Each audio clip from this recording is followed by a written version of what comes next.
Hello everybody and welcome back to Nerds with Dice. We finally made it back for more riffs. Of course, it's the holiday season, so happy holidays everybody. Only one announcement. Starting here soon will be season 2 coming in January. We'll have 2 new shows. We're gonna have 3. No, 3 new shows. 3 new shows.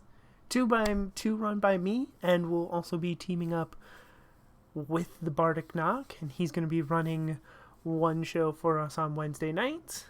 It's going to be Kingdom Hearts Nobody's Memory, I think.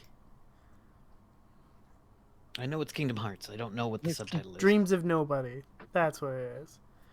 Kingdom Hearts. That's a good subtitle. Dreams of Nobody. It'll be run by the Bardic Knock, so keep an eye out for that. And I'll be running Space Opera Beyond the Void and Thirsty Sword Lesbians, and Millennium Nights Turbo Jungle will be on Fridays. Be using Henshin, so Hope you join us for next season. All right, Kevin. What you got for us tonight? All right, hello everybody, and welcome back to Rifts. After a couple weeks off, everyone's feeling pretty good. Everyone's doing okay. I do want to say shout out to Maxine, who lost her little mouse friend Millie. Our thoughts and prayers are with her. But we celebrate the joy that she brought into her life. All right, everybody. So let's go around and introduce our characters real quick, and then I'll give some kind of summary. We'll see how good it is of what's been happening so far. No promises. All right, let's start with Peppermint. Yeah, I'm gonna be playing Peppermint, our nature mage / healer. Right, and Kid. Sorry. Okay. Hello, I am Evan, and I'm playing Krogahel Kid, the half dwarven, half human blacksmith on a mission. All right, and Freya.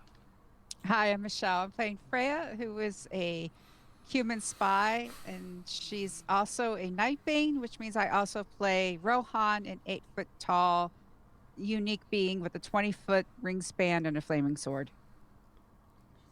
Like you do. All right, and Greeks. Hi, I'm Ting, and I'm playing Greeks, amphibious alien, goblin-looking sci-tech. All right. So the group, bound together by a box that exploded, mysterious being-like things at them, are on a quest to find out more about why one of the boxes was headed to Pittsburgh. They encountered the son of the Moorhead family, and Simon Moorhead is the second in command of his father's empire, with his father being first, but apparently does not know everything that's happening, and has hired the group to find out exactly what he's missing. The Freya said that the group would do it. There was money promised. There is something a little strange about what is now Pittsburgh. It is a town with an immense lava furnace. Did I say a lava furnace? Or a volcanic furnace? I think I said there was the lava forge. Yes. Yep. Yeah, the lava forge. And it's still an industrial town, but there seems to be a dearth of natural animals. And that's a little... it's notably off. All right. So the group... I don't remember exactly what you were up to last. What was the group up to last? We had just gotten the job, and we were in that club that was like the... the 50s pastiche comedy club style. Yes. Yes. Yes. Freya had just gotten the job, and she was ready to sort of get everyone together to leave and regroup, because we have 2 days to prepare for when Sebastian is supposed to go on that mysterious meeting that Simon has no idea what's going on about. Gotcha. All right. So you gather in a... You were staying at, I believe, the Blue Roof. Yes, the Blue Roof. Yes. Mhm. Which was the one of two roofed places in town. Yes. Meaning place with roof in their name. We're at the one that is not a brothel, Yes. I think. It is Right. not a brothel.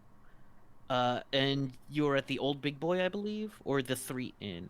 Which is also not a brothel. The 3 Inn is the nightclub. That was the nightclub Yes. we were at. It's a Yeah, nightclub. the Old Big Boy is like a Bob's Big Boy kind of diner burger place. Let's see. You found a note related to some shipping stuff on a tablet, and about Little Joe. You met with Little Joe, who turned out to be a gnome ventriloquist. Mm-hmm. Yeah, you could Or say was that. that the ventriloquism dummy? I forget. I think the Little Joe was the dummy. And Little then Joe Big was the Benny, dummy. The Big Benny was the gnome. Big Benny is the gnome. Little Joe is the human-sized dummy that the gnome used. All right. So Freya, armed with this information, returns to the table. Yes. And she sits down and she's like, I have some things to tell you. We need to get out and get a room so we can talk in private. She's talking to all of us. She Yes. get back Yeah. to our table. Went back to the table and just, yeah. Okay. Let's settle up the tab and go to our room. All right, you settle up the tab easily enough and head back to the blue roof. Outside the blue roof, there's a couple of people out front. You do see what looks to be a cyborg who is definitely wearing like well-armed gear. They are some kind of bounty hunter looking. One of their arms has been replaced by like a mechanical one that's more blaster cannon and with fingers on the outside of the cannon. Yeah, and they're about 5'2", so they're a little short and have half their head shaved, and you can see there is clearly circuitry underneath. Cool. They are smoking with a 7'2" lumbering alien known as a Vanguard Brawler, which are big. They have the elongated arms of apes, but their fur, I believe, is a nice, like, downy white. And it's wearing clothes on top of this is a civilized people. They have clothes on top of the fur, and is also pretty well armed. And they're just hanging out. Both of them give you the eyes you guys come through because they can tell another armed group, but they don't seem to be up to anything. That should, well, if it concerns you, is up to you. Not right now. So did we get like adjoining rooms or something to where we can? You got a three room row, which looks like it used to be one big room that they kind of knocked into three little ones. Two rooms that they kind of just banged the third, like, in between them, and just put cheap walls in between the two, in the middle of two of the rooms, to create a third room, knocking out the middle wall.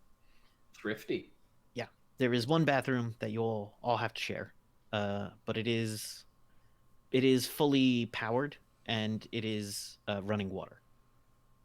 Cool. Some places do not have that. Here in Pittsburgh, it seems running water seems to be kind of common. Do the toilets here play music, Kevin? No, unless you make them play music like you're a member of Stomp. Or a technomancer, right? Well, anyone can make a toilet play music if you try hard enough. Do all technomancers need to use bodily fluids in order to make technology no. be magical? Okay. No. Okay. It's giving me ideas. Okay. But I'm not a technomancer or a techno wizard, so not relevant. No. Yeah. Okay. So once, Freya checks to make sure we're private and everything, wants to gather everyone around. So Simon knows that we didn't bring the box and we're still alive, so that's good. Instead of death, we have a job. His father, Sebastian, has had a sudden change of behavior about 2 months ago. This sounds familiar, doesn't it? Like he can't really recognize his father's behavior, like his father's lying. And every couple of nights, he's not there. So for 2 nights from now, he's going to go on some sort of secret meeting, and Simon wants us to follow him and figure out who he's meeting with, what's going on, and all of that. Okay. We've been given an upfront 5,000 credits in order to help us with gear We're not to spend it on shiny things, but it's to help us with gear. And he's given me access codes to some part of the estate. So is it like on a data pad or something?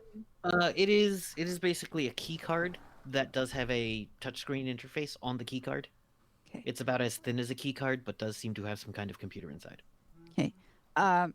Greeks, I know out of the four of us, you are the more technological individual. Do you want to take a look at this and maybe see? Yeah, okay. Greeks will look at the card. All right. Give me a percentile roll and get under 88. Do you hold it up to your head like Johnny? What's his face? Yes, Yes. yes. The great Karnak, That's it. Carson is the name. Johnny Carson. Johnny Carson.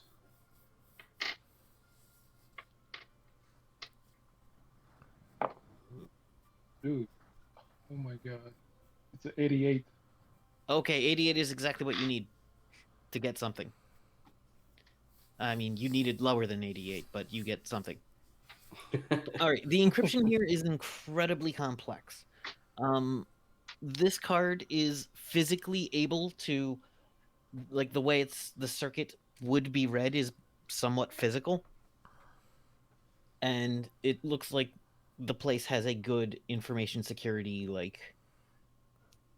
hold over their technology.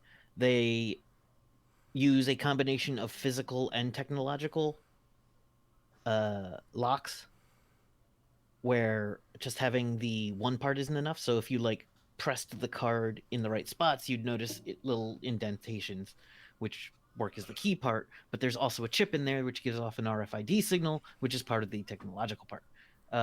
Mimicking both of these would be difficult for most people. For you, it's possible, but it's also not exactly your area of expertise. You expect that whoever designed this system does a good job of it, and was probably paid a good amount of money to make it as tight as it is. There's a couple of signature details in it that every now and then you'll see in the code that there is an applause break. Like the words applause break occasionally appear. It's like a calling card. Yeah, Whoever did that. like whoever designed it left their mark.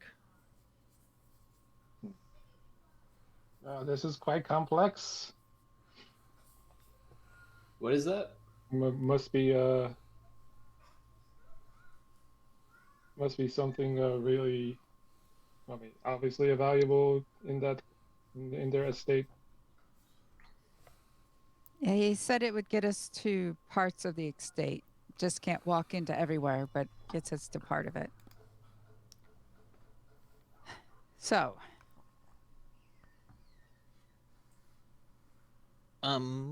If you, well, no, none of you would have access to a map of the estate. Well, wait. We're gonna go into this guy's house and then watch him when he leaves. You saying estate? Is that what you mean? Like his home? yes, that's the that is what we wanted to discuss. How do we, first want to find out where he is, what he does on a typical day? I know we don't have much time, but we need to. I mean, why don't we just sit outside of his house, and then when he leaves, we can just follow him? Well, we can't just like sit out there. We can't I be guess not. noticed. We can't be noticed. And if we could get any more intel about him, I mean, we do have, at least a day because it's 2 nights from now. So we at least have a day to gather intel, get any sort of equipment or anything like that.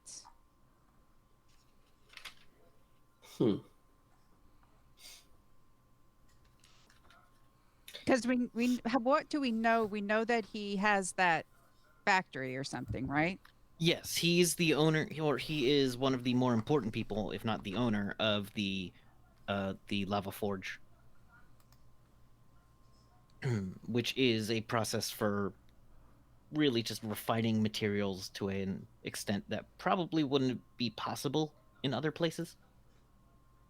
And you had heard, Greeks had heard from, blanking on her name, Sally Reynolds, that the place is connected in a criminal sense. Though out here, there's not much other industry. So if you are looking to get things to market, they might be your best route, even if you're on the up and up. But there's always some shady business. So, and that they take security very seriously, I think she said, or at least she implied that. Yes. This is a place that sells a lot of basically magic weapons, so it gets more mercenaries than like common folk.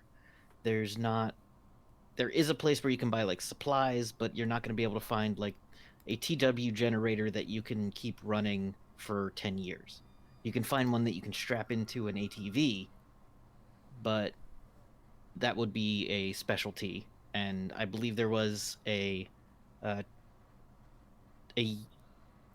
some kind of union group that controlled a lot of the TW repairs. Like only certain shops had signs that said "We repair TW." Kid, Greeks. Are all the Moorhead properties all sort of grouped together? The motors, the ironworks. The motors and the ironworks are actually on opposite parts of town. It looks like they've got a little bit here and there all over the city. The Moorhead Motors is more of a fancy showroom, though on a quick pass by, which Greece could easily do, he can tell that there's more of a factory underground than it appears, and that the showroom and basically car lot up top are very nice. They're kind of high end, but they're not like Maserati level high end. And the factory is on an opposite side of town, but also deeper than expected. You can get a lot from just being around it to be like, this is a large facility. The Moorhead Estate is just outside of town a bit and seems to take about a square mile, and is fenced off with electric fences, more energy fencing, I should say.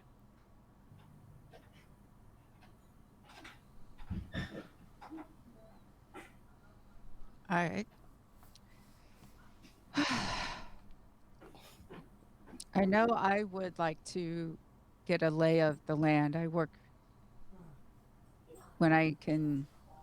I don't know if I can like get a bike or something just to like go around town just to see, kind of just be around. If I could do that tomorrow. I don't know, kid. Do you want to check out the factory or anything? And that might be your element. I mean, it might be. It sounds like it's more of a refinery of like steel and a smelting place than it is an actual like forge for items and objects. But I could give it a look. Maybe I could go and tell them that I'm interested in opening up a business nearby or something like that, and that I might, I think I would need a reason to get in there, right? I mean, will they just let me in? You do notice that there are some signs that say workers needed. So Ooh. there is some brute labor force that they have people Oh, do. that's perfect. Yeah, I could probably pose as an employee then. Go in there, try to get a job, and then while I'm there, see what I can see what I can find out. I would just need to Basically, know the kind of what I'm instructions looking on it are line up in front of the door at 5 in the morning. for. Oh, that sucks. That's early, but okay. That's rough. But yeah, I would just need to know what kind of stuff you're looking for. If you just want me to watch for that guy, I can. But if we want to watch for anything else, I have something I might want to look into actually while I'm there. But yeah, I could do that.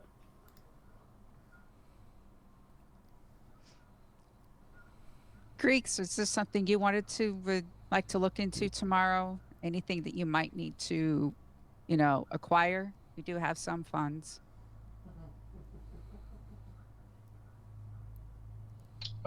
We could probably use some surveillance equipment. All right. So like trackers, tracers, that kind of thing. If you Yeah. just spend, let's say, 1,000 and write down surveillance equipment. Okay. I've been reading a lot of Cortex, and in Cortex, that'd be just you get a D8 surveillance equipment that you can What do use on a later roll for roll. how good it is? Yeah, and later you'd be like, "Oh, I'm gonna add this surveillance equipment," and I'd be like, "Okay, let's hope nothing goes wrong with your surveillance equipment."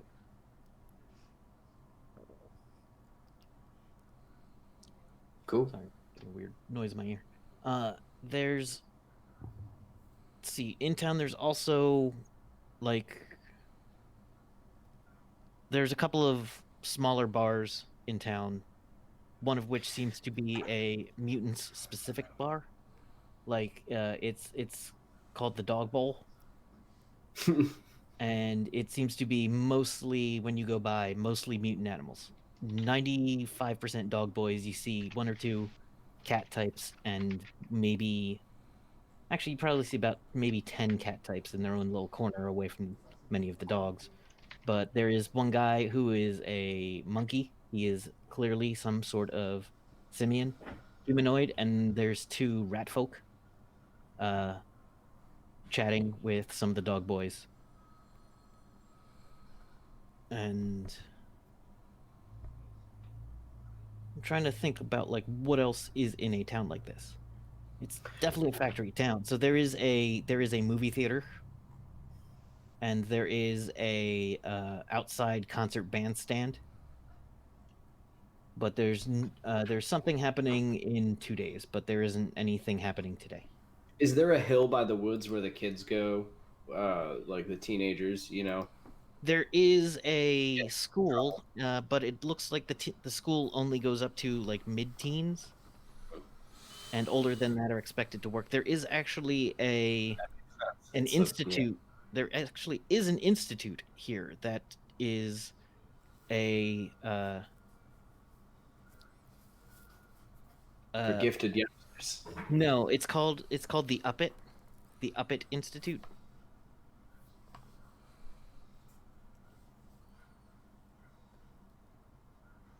I don't of know. Higher Technologies. And then there's the right next to it is the Downit Institute of Arcane Research.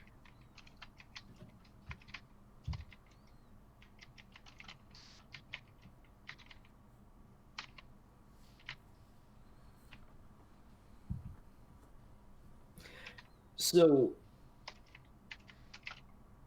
is there something? Because what we need to do, right, is follow this guy and see Hmm. who he's talking to. That's the idea, right? Yes. So, is there something we can do where we can know where he is without getting too close to him? Because I'm pretty noticeable. I seem to be wherever I go. And Greeks is pretty noticeable. No offense, buddy. Yeah. Um, but is there something that maybe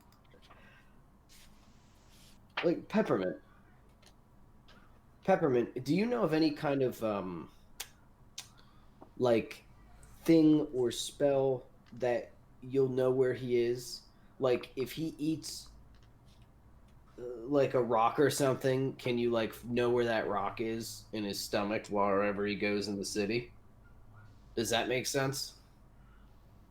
Understand what you're trying to say, but no, I can't do that. I can have my familiar follow him, but That might actually be really good. That would probably be really good because your familiar is just a bat, right? yes. However, I have That's good. noticed that there's not any flying creatures around. No birds or anything, so he might stand out. Like at all? Yeah. Now that it's been mentioned, you haven't heard a single bird song. You Are haven't there any heard. trees? There's the not really. The trees in sidewalks tend to look like it's kind of skeletal and bare. They're not. They don't look like it's on fire or.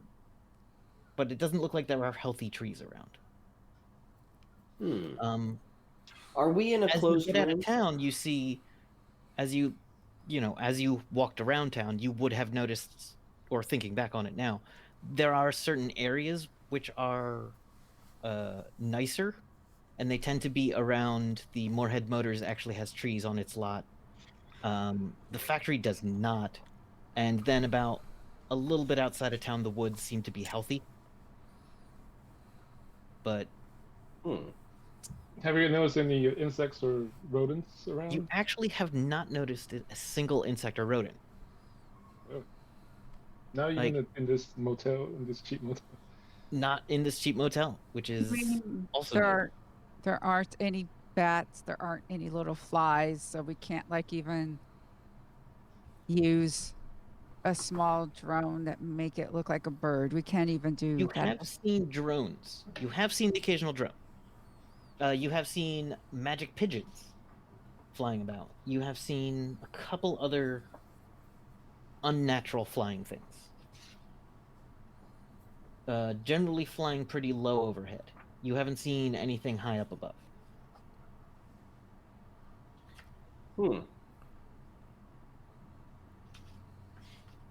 Well, then I guess we won't do that. Weird. I mean, you Yeah. could try it. It would just be more difficult than normal. Yes.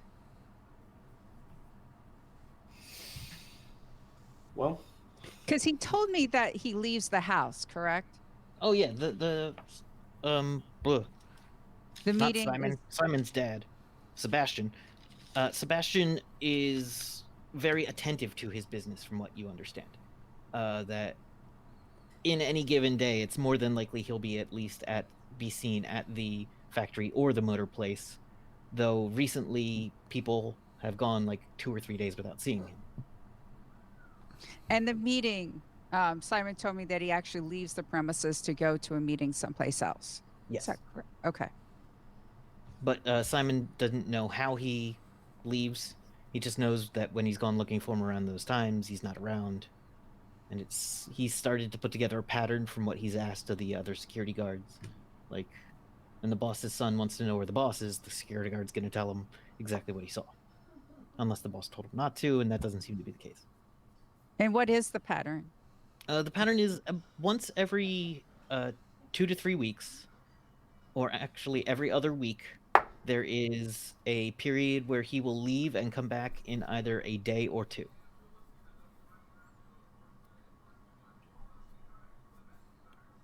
It does not seem. Someone give me any kind of naturist. Well, let's see. Peppermint would know this just by looking at the dates, because I'm just assuming Peppermint realizes it's not synced up with phases of the moon. It doesn't seem to be especially tied to that, as much as anything else you do every 2 weeks would be. It doesn't seem to have any specific, like, the dates don't happen on a full moon. They don't seem to line up with any kind of lunar cycle. And does Simon know how he leaves? Like, is it by a car? Is it? He does not know. He knows. Well, there is a vehicle missing during those times, but it has not been checked out. But the boss wouldn't need to register. I'm taking this car. It's his damn car. Right. But he uses a Bentley styled hover car with basically a chrome underplating. It is pretty noticeable most of the time, but it is dark up top, and if you turned off the underlighting, it, would be as quiet as anything else. Hovercrafts aren't incredibly loud unless they intend to be. Most make a good amount of noise because they've been programmed to. Because much like electric cars, if you don't hear them coming, problems might happen. But certain people have rigged it so that you can turn that feature off and kind of ride silent.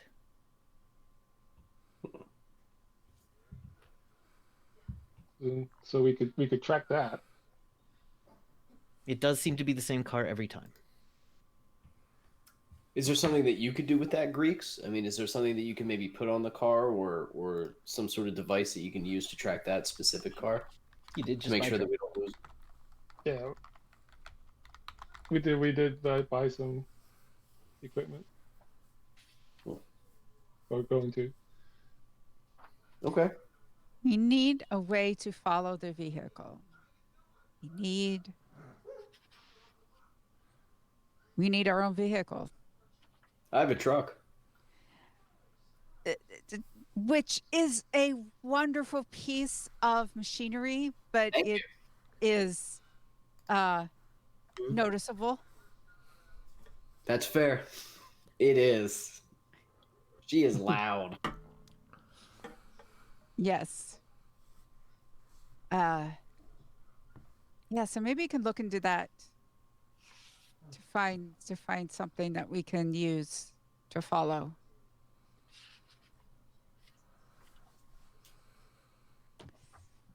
How don't know. much? Yeah, how much would that be?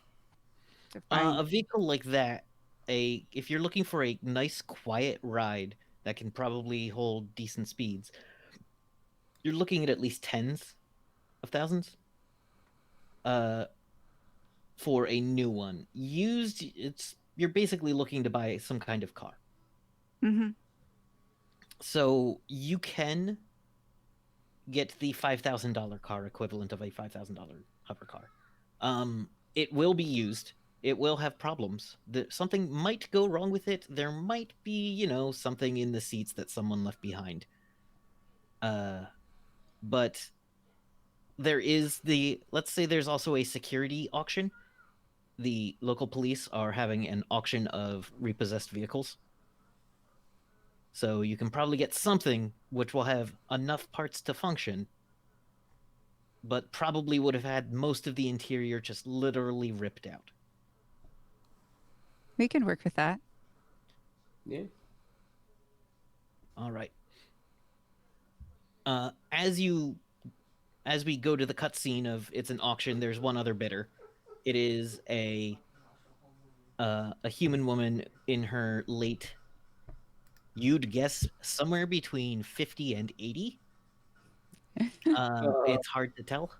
She is like pale skin, white hair, holding a cane, rattles it at you. And here's the thing, Peppermint, when she rattles the cane at you, at first you're like, oh god, she's cursing us. But you realize that she didn't invoke any power. She just was an old woman rattling a cane at you. And Takes on a different meaning. and then after it is brought out to you, like it hovers out, it comes out, you hear it go, and it hits the ground. And on the back of it, you can see painted on it, tin can. Where a license plate should be, there is a little plate that says tin can. All right. They go, well, it's your problem now. Thank you. The old lady picks up a lamp and a sofa that she had bought. The lamp, she attaches small little discs to, hits them briefly with her cane, and the discs spark, and then hover. And it follows her back towards her house. Nice. Okay, so all right, so we had 5,000 from that. We spent 1,000 for, so 4,000. So I'm using 1,000 of mine to get the car, right? Mm-hmm. Okay, so now, all right, so kid's going to be working at 5 a.m. We're getting surveillance equipment. Greeks, can you do anything about the car? Yeah. You'll be running better. Do you need our help, or is this like a youth thing? We'll help if you need me to hold the tool. I can hold tools. No, you go do what you're good at. Rick's got this. Oh, Peppermint, did you want to do a walkabout of the city with me, or do you Sure, I have can come with you. Okay.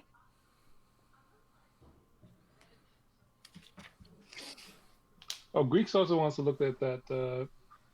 Does the pirate's tablet have an internet connection, and does this town have? This town does have a local Wi-Fi. Okay. It is town-wide. It is paid. It is a paid Wi-Fi. As you read the disclaimer, it promises very little, and costs about 15 credits per day.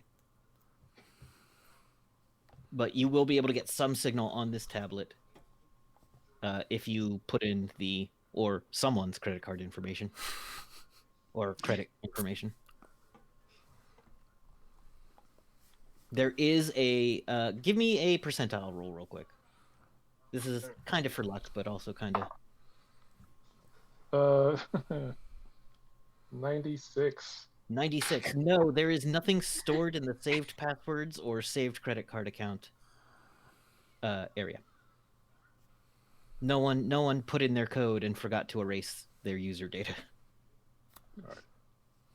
Well, Greeks just wants to try to find some blueprints of of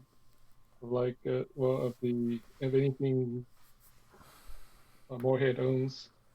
I mean, their estate would be great, but also Moorhead Motors, the Ironworks. You're not going to find a layout of the estate. You can find basically, you know what? There should be some kind of computer. Give me some kind of computerish role.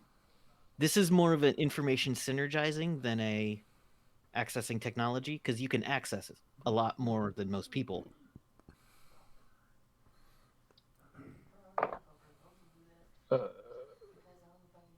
19. All right, so you find what is the equivalent of the Nextdoor app that people use to complain, which is also somehow also an Instagram thing. And you skip past all the crap. But you can basically synthesize a map from the location data on the photos, showing a good part of the factory, most of the open air areas of the factory, including a couple of interiors from like promotional shots and whatnot. So you can basically get a layout of the upper floors of the factory, and you can get basically the entirety of the first public level of the car dealership, because they take pictures of the cars. You get the insides of the buildings, including the subterranean mechanics bay, and then you get not much else from beneath it. You don't know what the factory down there looks like. Okay. Though as you're working on the car, it is a Moorhead Motors car. It is an older, cheaper model, but you this might be something Kid would notice. So Kid, if you have a metallurgy or blacksmithing skill. I definitely have blacksmithing. Fuck, man, I'm gonna break this chair if I keep doing that. Let me money. So I haven't My opened any blacksmith. I do indeed have it. I rolled a D1, a D. I did a 10 and another 10, right? Yes. Just make sure you know which one is the tens column and which one is the ones. Oh, I got it. Oh, I got it. 28. All right, 28. You can tell the frame is not welded together. It is molded in a single piece of metal. Huh. So that's like older, like Lincolns and stuff used to do that, right? In our world, I for don't car know. frame. So a lot of the times because this is a car technically, right? Yeah, it is effectively just instead of wheels, it has hover pods. So that is actually it's a sturdier but more dangerous design in a lot of ways. So it's sturdier, which means when it hits something, the odds of it breaking are slim to none. It's like a battering ram. This thing, so you could drive this thing through a brick wall probably. The only downside is that because it doesn't move, everything inside of it bang around. So that's why this kind of design is older and not used as much anymore, because instead they go for crumpling cabins and stuff so that it protects the driver, at least to some degree. Because otherwise you'll just go flying into stuff. Here you do see there is like a roll bar built in even on this cheap model. Oh, there you go. Like part of that single-bodied frame is a roll bar, and there are crumple zones on the outside, but the frame is a single piece of metal. Cool. Well, that thing's sturdy. Yeah. So this thing has a Also probably heavy. We're gonna say it's gonna have 200 SDC. But after the first 100 SDC, its other stats will drop dramatically. The engine, Greek says, you look at the engine, it's well-tuned, well-engineered, but this one hadn't been upkept at all. Do you have specifically repair automotics by any chance? I don't know if you do, but mechanical engineering will also work for that. Yeah, I have mechanical. All right, give me a hit on that. A hit of your mechanicals. Oh, there's Greek sheet. I have an open Greek sheet. 85. 85 is not great. Let's look at your percentage real quick. Sorry. Your mechanical engineer is good, but it isn't that good. 85. So you can get most of the gunk out of the motor, but you're not going to be able to soup this up. It will operate at basically 100 miles an hour max. And you can get the AC working most of the time. That sucks. That's not. Though this just reminded me that there is a side quest that you had been tasked to go find a gremlin for Exaxa. That just reminded me of that. Yes. There is no gremlin in this, however. No. It doesn't work exactly as you expect it to sometimes. The radio does pick up a pretty wide band of stations, all of which are kind of... One of which you can get like one music, like clearly someone just pumping out their music on a loop, with the occasional ad for Wilkes Firearms and Titan Robotics. Though, let me look at your character sheet. You you lose 4 ISP. Lose 4 ISP is as you're listening to this radio station that's being like widely broadcast with mostly roughly modern, like everything from Creedence Clearwater to 21 Pilots to Johnny Cash. It's just like a whole bunch of music to Techno Banshees to the Flaming Lips Jr. Yeah, Flaming Lips, Junior. And then followed by Flaming Lips Jr., the band formed by the children of the Flaming Lips, which isn't real. I'm just making that up. And there is more modern music as well, but you are catching in there every now and then, in the songs or in between the songs, you're catching that there is more information than presented, and your techno brain is kind of like catching in everything's clear, all clear signal. Function as normal is everything, basically 5x5, all fine, is what your impression is. You couldn't repeat the signal out if you wanted, but you're reading into it that there is this all is well signal. And this is from one of the stations. Yeah, this is on one of the radio stations. That's Or like is it like an in between station? This is on the actual radio station.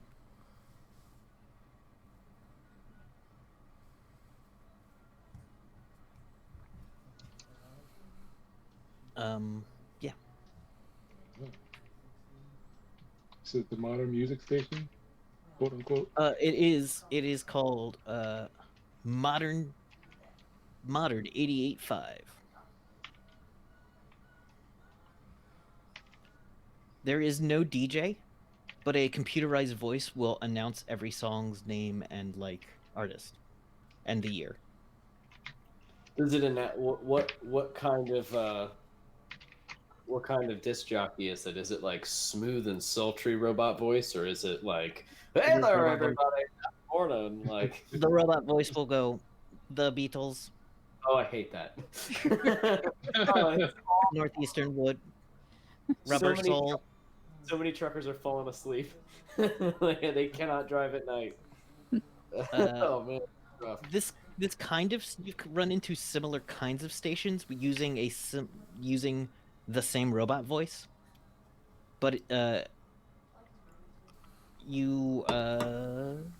see. You spent time at the junkyard with your pal, and you haven't really. Have you met any radio people? Any people who run broadcasting services in your time on Earth? I want to say no. All right, so this is all a little your people didn't so much have one radio station, as everyone kind of had their own constantly running in the background. Was kind of the cultural thing, was to have your own music in your head. But there would be times when groups of your people would sync up, kind of like a rave coming together during an EDM concert, hitting the stride of it, and everyone's jumping in a pulse. And that was a kind of religious, your people we've talked about aren't super religious, but that group togetherness was somewhat the religion. The religion was other people, in an essence. Yeah. But radio stations on Earth, you have found to be generally, other people will use them to bond sometimes. Like two old guys at a bar talking about the bands they used to hear. That kind of thing. You remember back. And you start to remember back into one of those was one of the first bars you went into here, had those two old guys going well, I found an old iPod Nano, and I found half a Beatles album on there. And so the guy's wow. But you remember hearing over the radio that all is fine signal? That did not take place in Pittsburgh. That took place somewhere kind of more west. Let's see. Did you show up at first in the Magic Zone? What was it like when you first showed up? Sorry, I don't want to dictate this to you.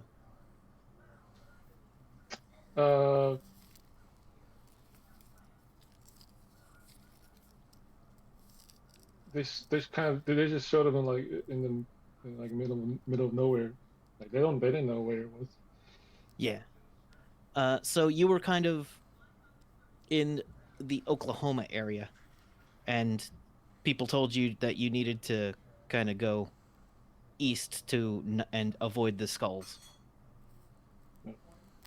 meaning the coalition. And so you went down, and you may have even stopped at Memphis, home of the king,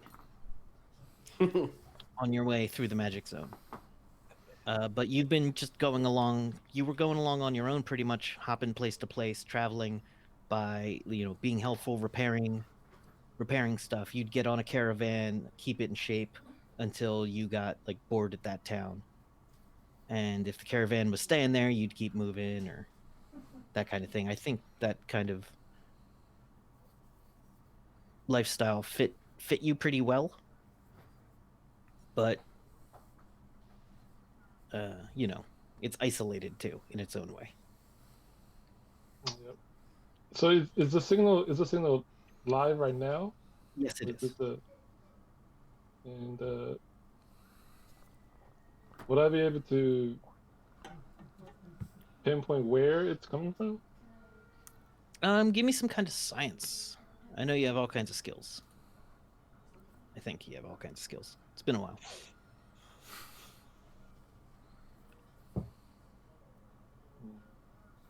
You got radio basic. All right, so give me a roll on your radio basic. Actually, sensory equipment will give you more information, but radio equipment has a better chance. So that's your call. Sensory equipment or radio basic. I try sensory equipment. Okay. Yep. 73. Oof. All right, so you know it's coming from in town somewhere, but you can't exactly pinpoint the location. It's coming from a block that has a large number of stores on it and industrial things, and a lot of the techno wizard places have antennas, but it's hard to say if those antennas actually do anything or are some kind of magic thing you don't quite get. So what Greeks will be able to tell if the signal is it's all electrical, or is there some magic in it? There is no magic in the old silk hut you found. That's a Frosty the... Yeah, I'm sorry. There is no magic in this signal. No snowman comes to life. No radio signal animates. It is a pure digital signal, but there is something hidden in this, they call it steganography, where there is a signal hidden amongst the other signal. What does that have to do with stegosauruses? Stegosauruses were experts at it. They often appended things onto JPEGs, or... Good at it. Yeah. Those poor creatures.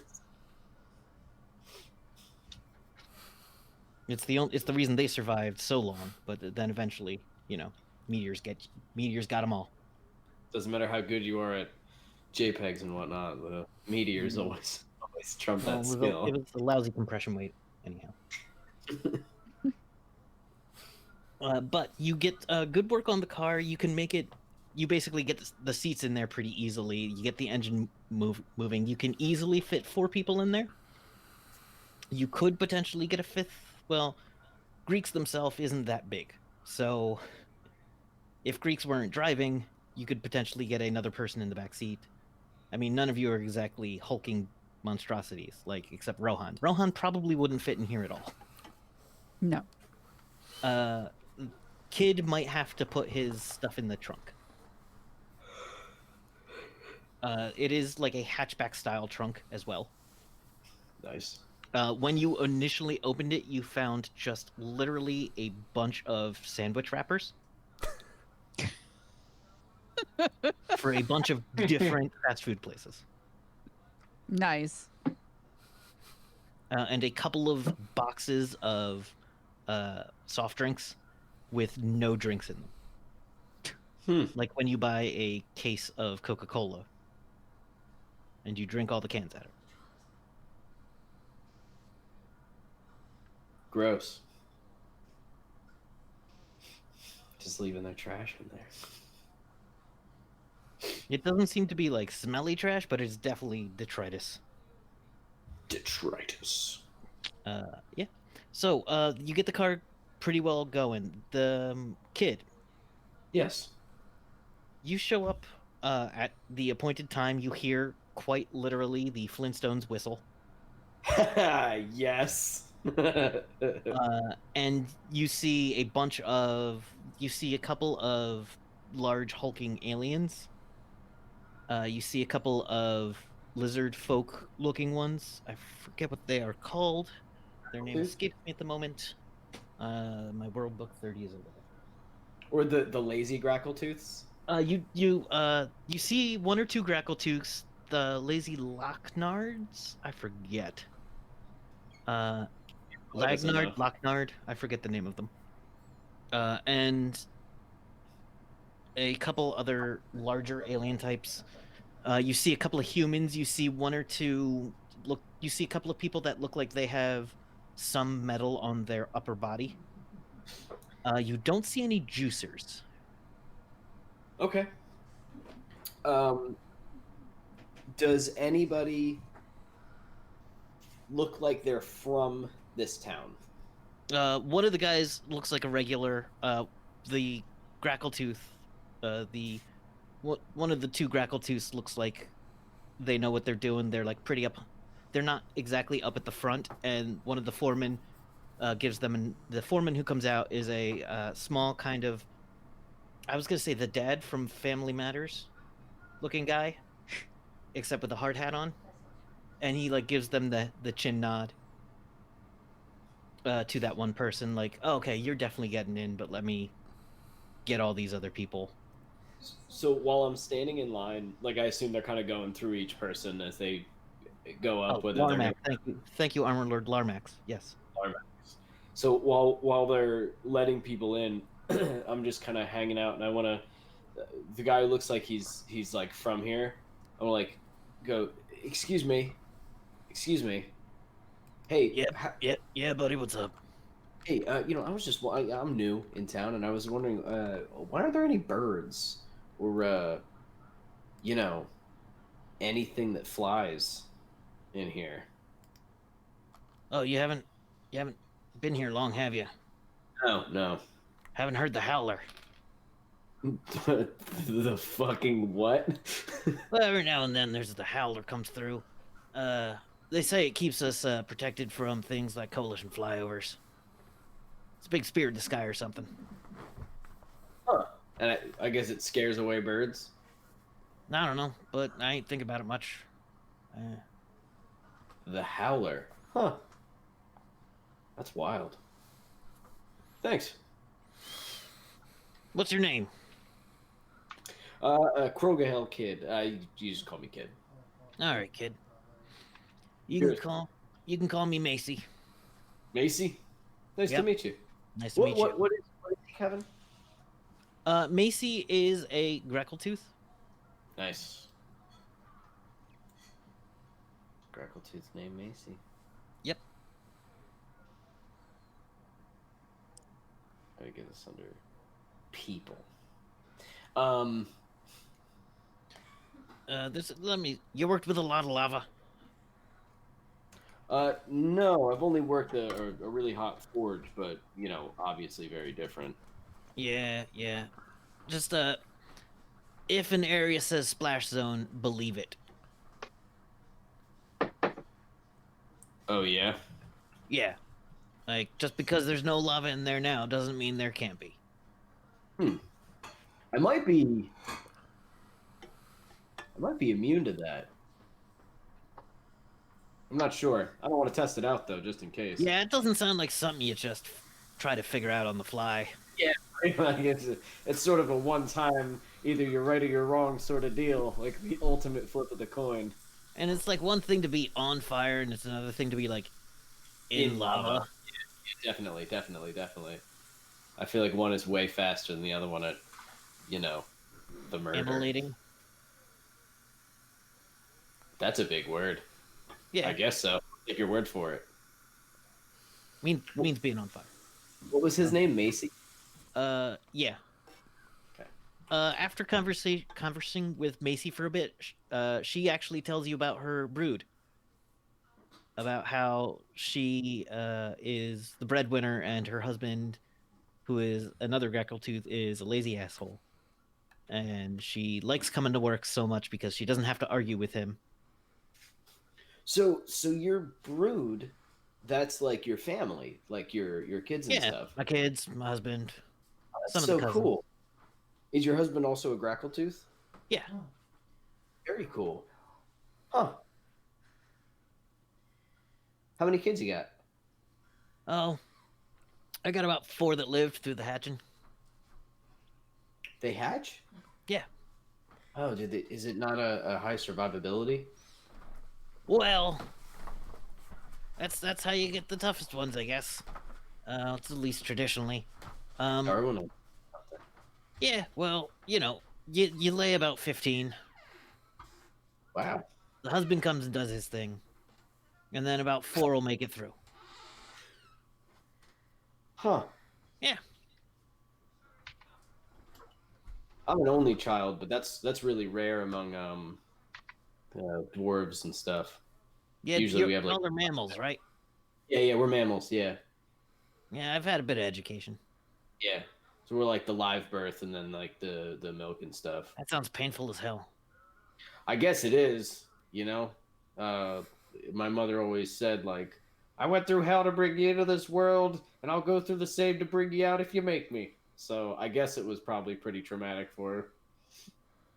Huh. But I don't have to do that because I'm a male. The males don't have to do that. Actually, the males super easy comparatively. Yeah. We barely do anything and don't have to go through anything. Well, I still say it's better to leave your eggs someplace safe than carry it around with you, but, to each their own. What pregnant ladies are really delicate. We got to be really careful. That is. I would never say that to a pregnant woman. No. Kid would. Yes, he would. Yes, he would. They're really delicate and moody.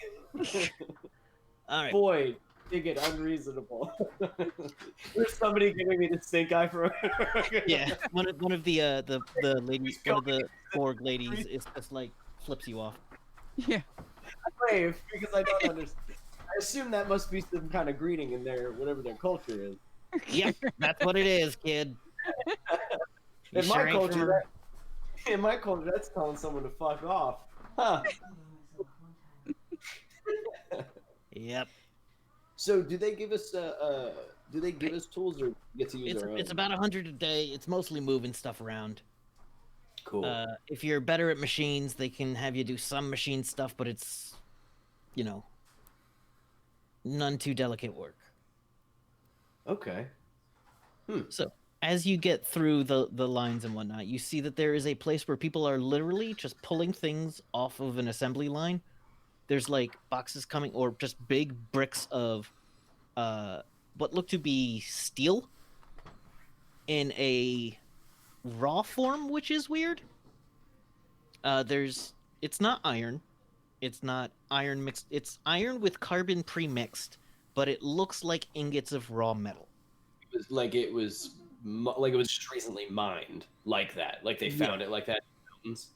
Huh. It doesn't look. It doesn't. You don't see tool marks on it. Weird. Yeah. Macy, where's that? I don't know. It comes from the lava. Huh. Interesting. Then why do we need to work it if it's already steel? Well, I need to put it into shape. Is that what they're doing here? I thought they were processing iron into steel and stuff. I mean, they must be developing it somehow. This is a factory of Smiths. Kinda, yeah. We just put it into the raw blocks and put it on the cubes, put the cubes on a truck. Oh, okay. This is going to be more fun than I thought. Yeah. So the process is giant ingots of preformed steel, which is strange, come up, seem to come out of a conveyor in the lava and go onto a conveyor that then the lava comes off of them, hence the splash zone, and comes through. It is also weird that the steel comes out of lava, apparently. Yeah, that's weird. Yeah. That shouldn't really be, but it's what is happening. and occasionally lava will splash over the side a bit, and there is like big red paint on the ground and the occasional burn mark. Actually, no, there is not the occasional burn mark in the morning. In the morning, there's no burn marks. I was gonna ask if there's any people-shaped burn marks. There are not in the morning. During the day, you do see one person catch lava on their arm, and they lose. A triage team comes in at full speed, and it's clear that that arm is not going to be repaired. Ooh. Lava bad. Yeah. Yeah. So what is my am I hammering this thing into shape? You aren't hammering it. You are basically, there are giant pistons which do the hammering. Okay. And it's basically like a timed thing, but it involves you like pulling down on a massive lever. Oh, and okay. you're using a good amount of strength. I can do that. So it's a timing thing, and they start singing along with the timing and the bangs. Dude, I'm fucking half dwarf, and this is my shit. Yeah, absolutely. He knows dwarven songs of smithing. Yes. One of the songs is "Working in a Coal Mine." Awesome. Awesome. 16 tons is another one. I think it's safe to say that he would probably know them all. Yeah, he's familiar with a good number of work song type things. I think he's actually having a good time. I forgot what I was here to look for, but here's something that I want to look for. Because I think I'm supposed to be keeping an eye out for this man, but I don't know. Mm-hmm. I don't think what he looks like. You got a rough. He will be the guy that looks like he owns the factory. Okay, cool. Yeah. So, well, I'll look out for him, but I want to look for, is there any part of this factory that seems to be kept very private or secretive or won't allow people in? There does seem to be tunnels down there's the corporate offices, which you're told not to go near, and there is like a locked door and a guy checking IDs for the couple of employees that come through.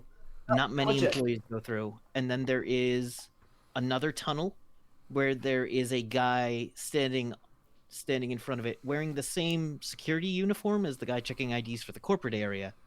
But this one seems more heavily armed. And is this a tunnel that would lead to another smithing area maybe, or? It looks like that goes down. Am I working near Macy? Yeah.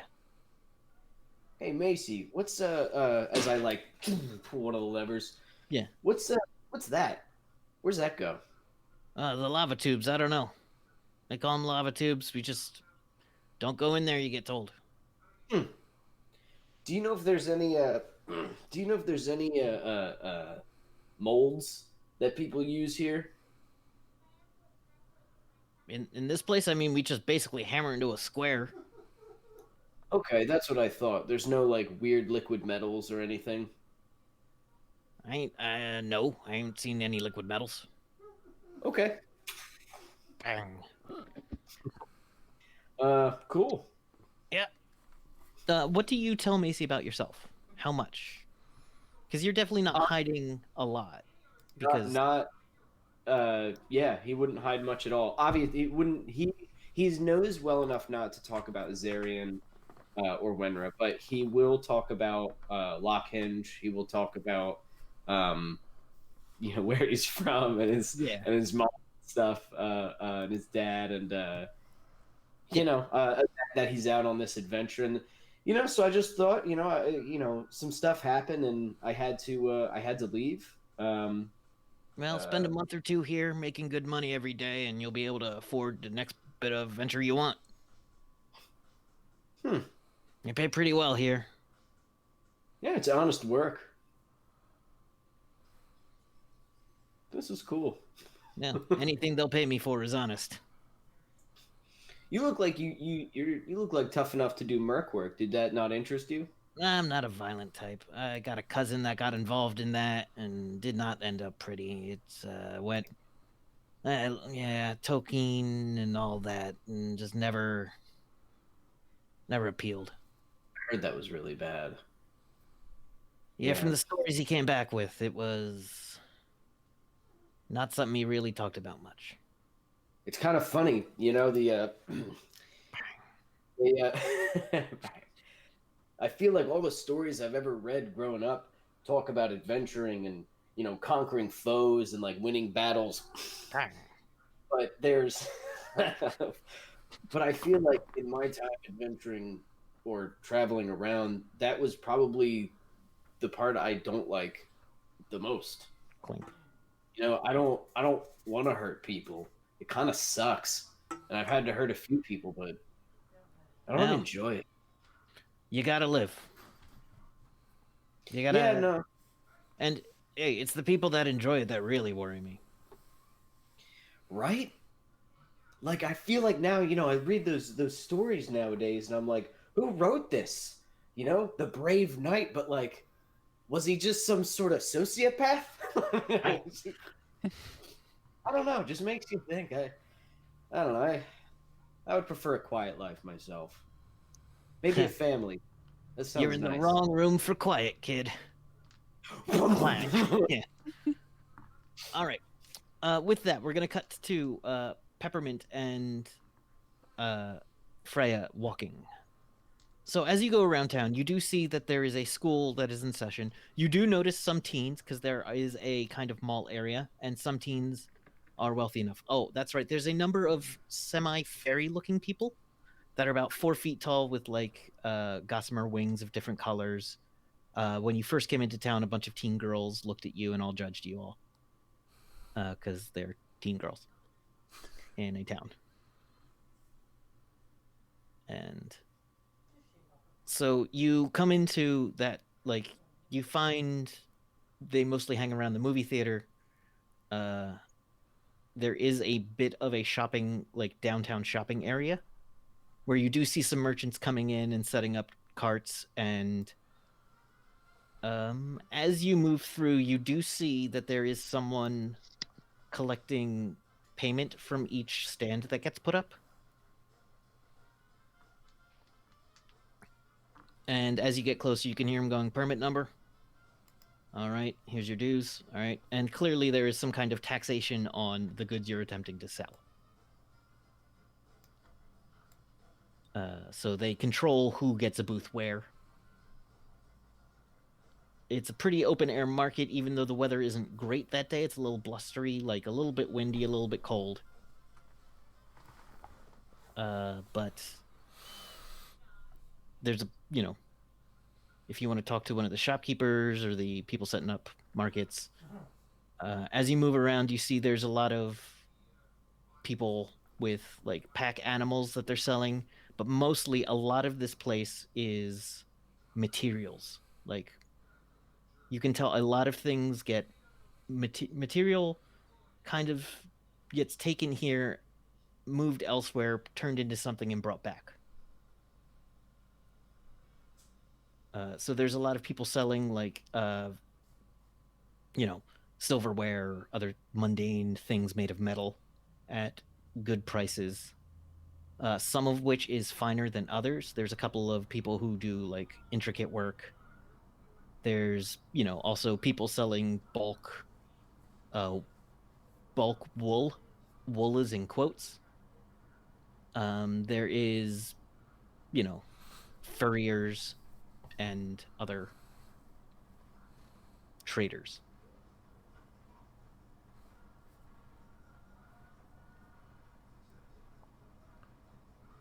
What do you do?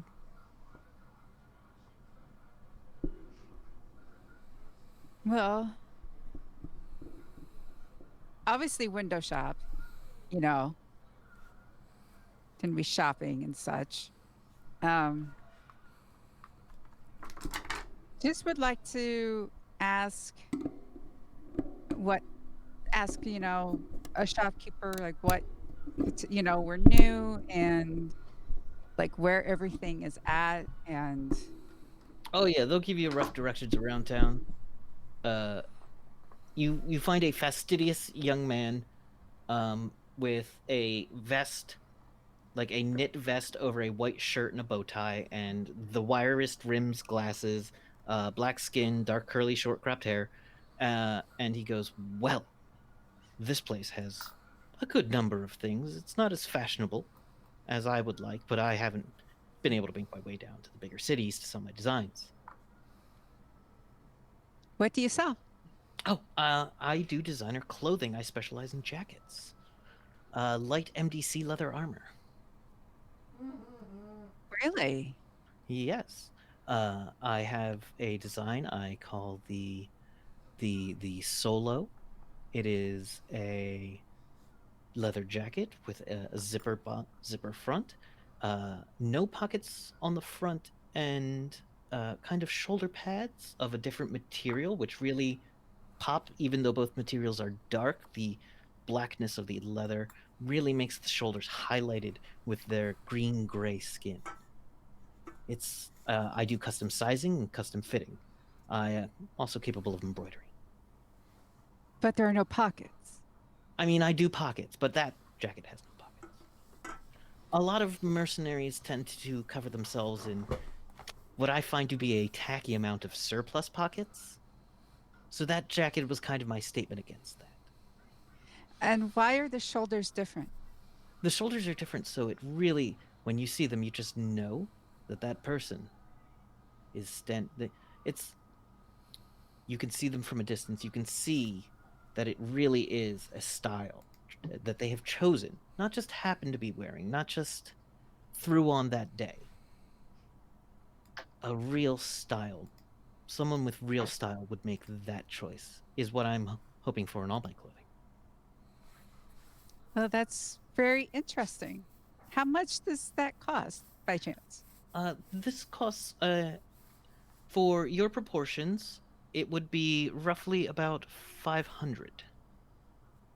If you're looking for a longer jacket, obviously there's more material incorporated that, so another 2 to 3, depending on the style you want for the bottom.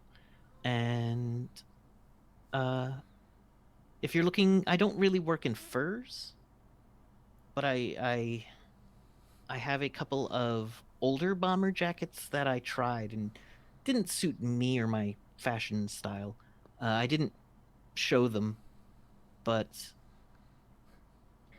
I didn't show them over in, what is that name of that town? Oh my god, where is it? Nope. I'm clicking around and I'm like, that's not it. That's not it. It's in the Upper Peninsula of Michigan. What is that? In New Laszlo, which is a town with techno wizards and whatnot. That's not too far away. But they have a bomber jacket style. I disdained the painted silhouettes that many bomber jackets have on the back, and instead have incorporated defunct corporate logos. Well, that's quite a statement. It is. Thank you. So Freya is going to be interested in the black jacket with the things. And Yeah. as he's like fitting her, she Mhm. wants to she wants hopefully this is like the gossip of the town. And He does seem to know everybody. And give me a charm. Do you have a charm or persuasion kind of thing? let's see. I have plausibility. I have sincerity. Um I have These believability. are special skills. Yeah. Now, are you giving him a plausible story about why you would want the information you want? Are you trying to get information about specifically Sebastian? Freya's He done. does mention that he has designed for nearly everybody, all the major players in town. Okay, so she's going to use that as the in as and wind. Freya's done this before to where okay, that's her in, so now she can worm her way to find out more about the Moorlands and such. Give me a plausibility. Okay. That is okay. That's 73. 73 is kind of high. Oh, your number is 73. Yeah. 48. Okay. About halfway down. Good. So, he will tell you about Sebastian, and designing for him was difficult because he kept wanting it browner. Where he was finally able to sell him on some dark green and gold stripes along the jacket. And it sounds a little bit like he's describing a military style jacket with epaulettes and big pockets. Again, pockets aren't his thing, but big pockets up front. But this had more of like he wanted a laurel wreath around the collar, except the laurel wreath was given a geometric design. He was given that design by them. He was also given another of other design bits to put in there that he didn't exactly understand, but you pay him to embroider a thing, he's going to embroider a pattern into it. I'm trying to look up my book. There it is. Where's the main book? There it is. I have a whole list of symbols and whatnot that he was asked to embroider in. Triangles and weird shapes. It was a lot of... Well, that's the other way. Sorry. Wrong page. There it is. A lot of... shoot. A lot of circles.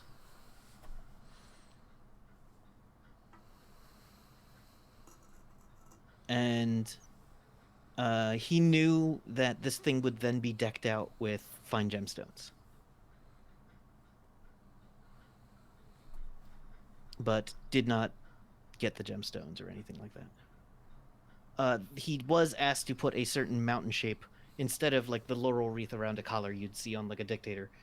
It is instead a series of what look to be small mountain peaks with a line underneath them.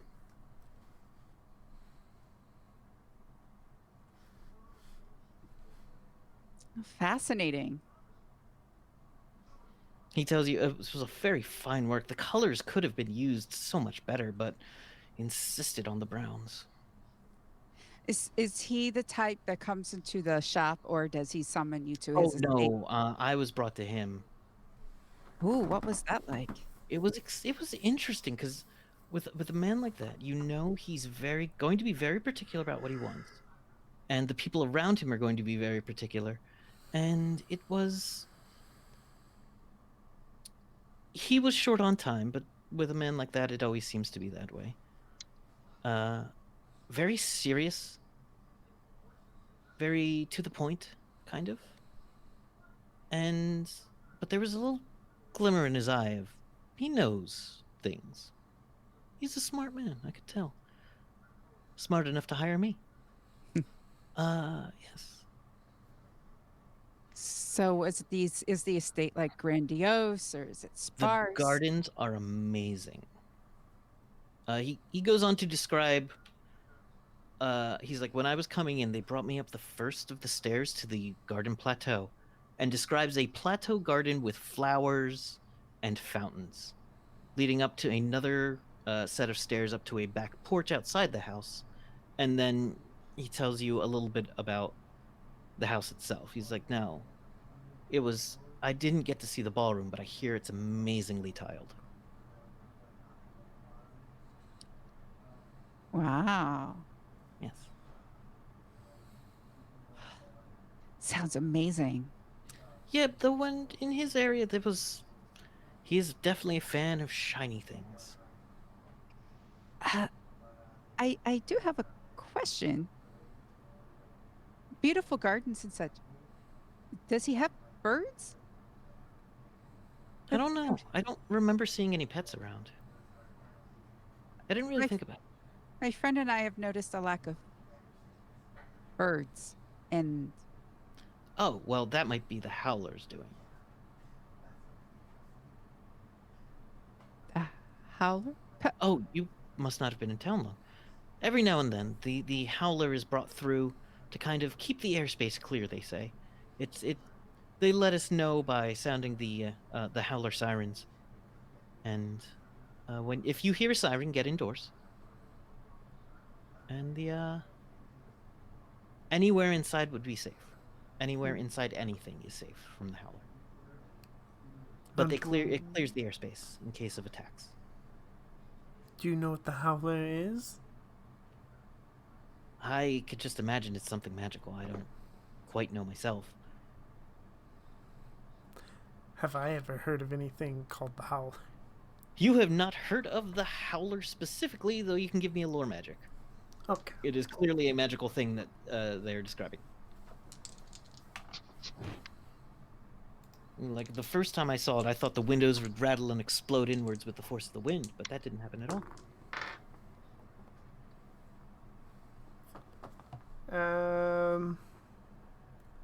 78 out of 40.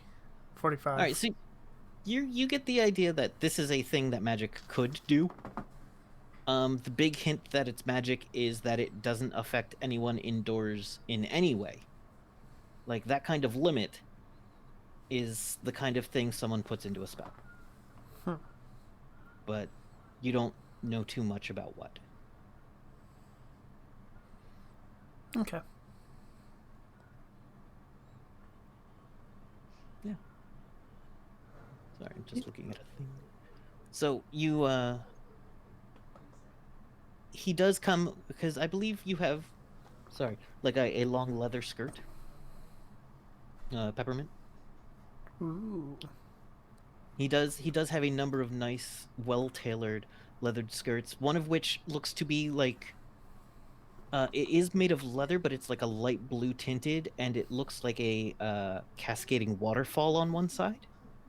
Then he has another that is kind of it is a solid piece, but it kind of has an ombre pattern where it's dark at one end and then lighter at the other.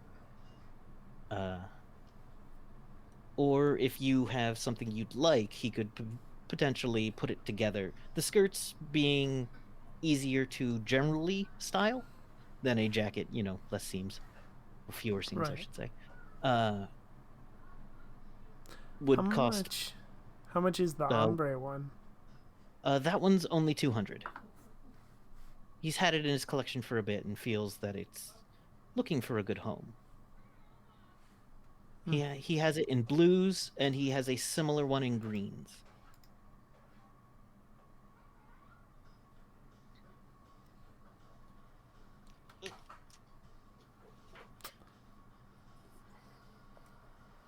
He says the trick is getting the skin at the exact right moment during the season.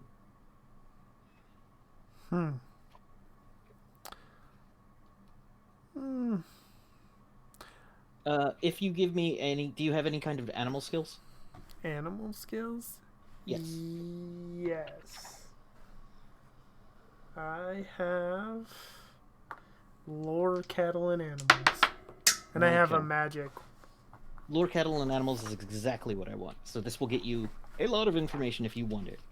I mean, it is about a cattle animal, so Lord knows how you'll find it in the future.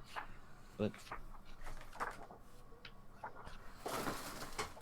not those things. I'm just leafing through my bestiary. Yeah, no, you're fine.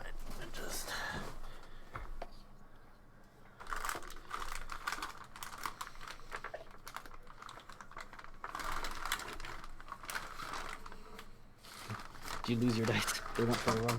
Yeah. Good thing I have a whole bag of the damn stickers here. Yeah,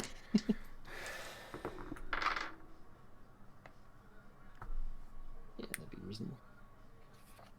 I rolled a 10. All right, this is definitely the underbelly skin of a mature ankylosaur, who is at kind of a midway point in autumn. It gets to be the greens in autumn. They get more orange in the summer. But this is the underbelly skin of an ankylosaur. It is soft, but tough as hell. The skirt itself has 20 MDC. I'm going to buy it. Okay. He includes the tailoring and a belt. Okay. Yes. So I think we would like to use like the shopping and stuff to get as much information from him as Alright. possible. Over the course of the thing, you get the following information. Generally, everybody in town, you go to another couple other places, talk to a couple other business peoples. Everybody in town knows the Moorheads. The Moorheads aren't exactly like the mayor is someone else, but the Moorheads being the wealthiest, basically if they care enough, they'll talk to the mayor who will get it done. And they are generally liked. No one seems to have a huge problem with them. They're also the major employers. But everyone knows that they have ties to unshady things, or ties to shady things, but who doesn't out here is kind of how they all put it. Yeah, you find that the concert series is put on by the Moorheads in an arts program kind of thing where they bring in performers and whatnot for the town. And every year their favorite is Sousa. They bring in a guy named Sousa, who is basically a one-man orchestra. And Sousa is performing this week.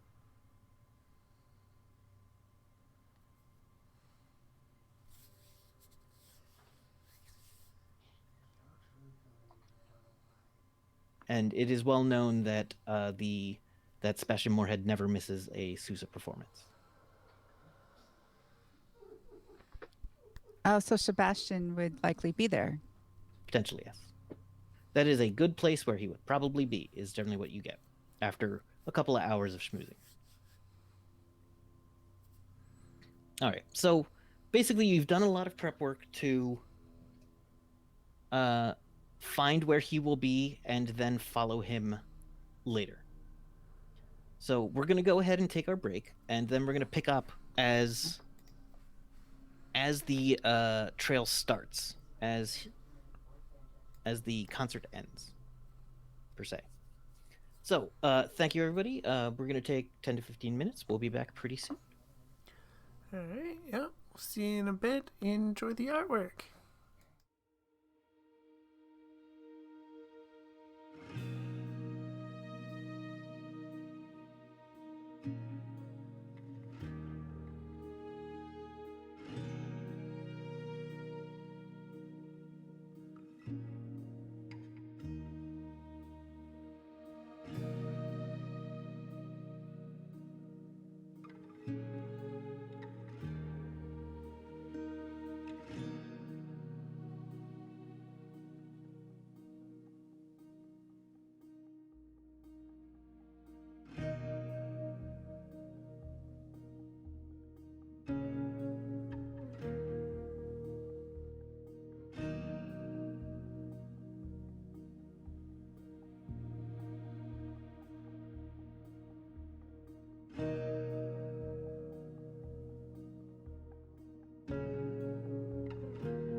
I think we're back, right? Yep, we're back. Yep. Hello.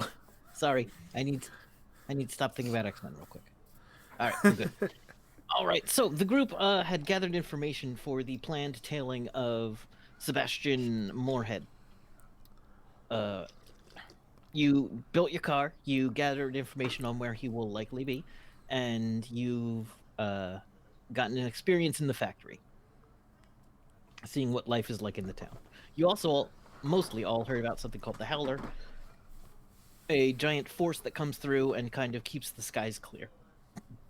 Excuse me. But we know nothing of what it actually like is. Like what kind of creature it is or whatever, right? Yeah.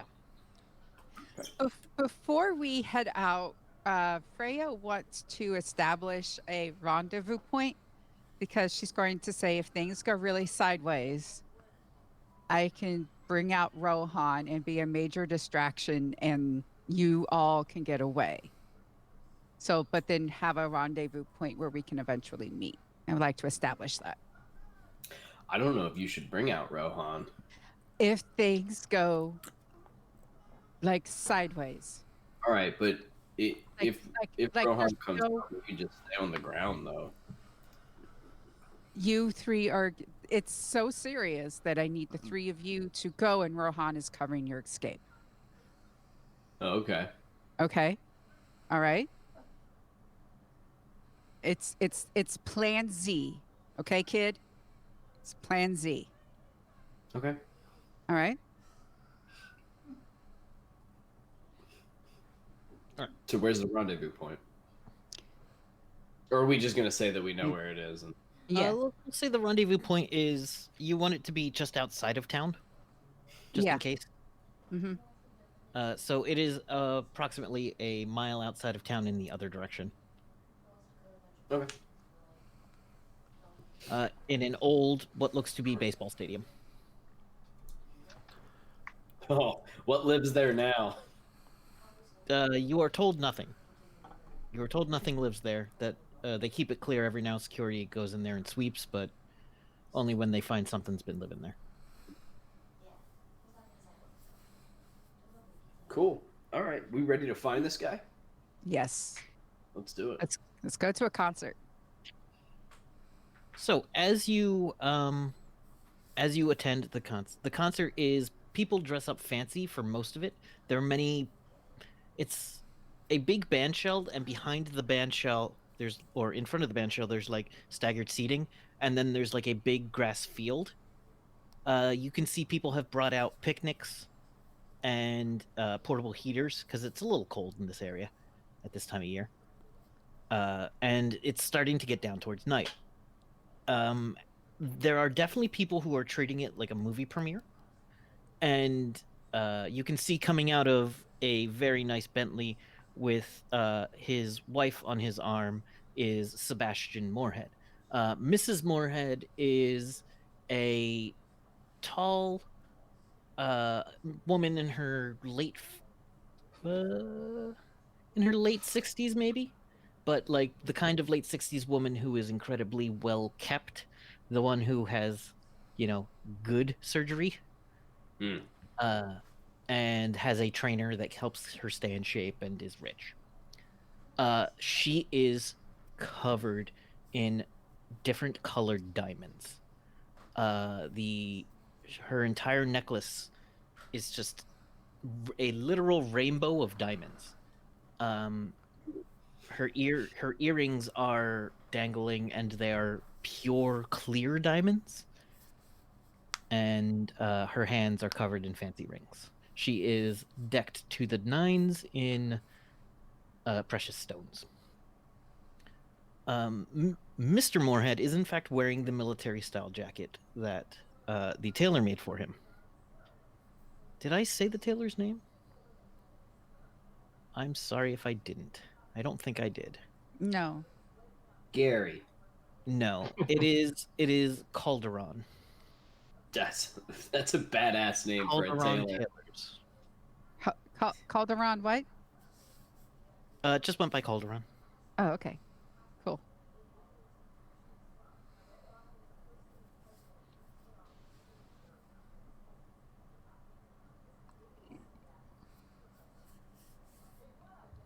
Sorry, I'm writing a note so that I remember later if they ever come up.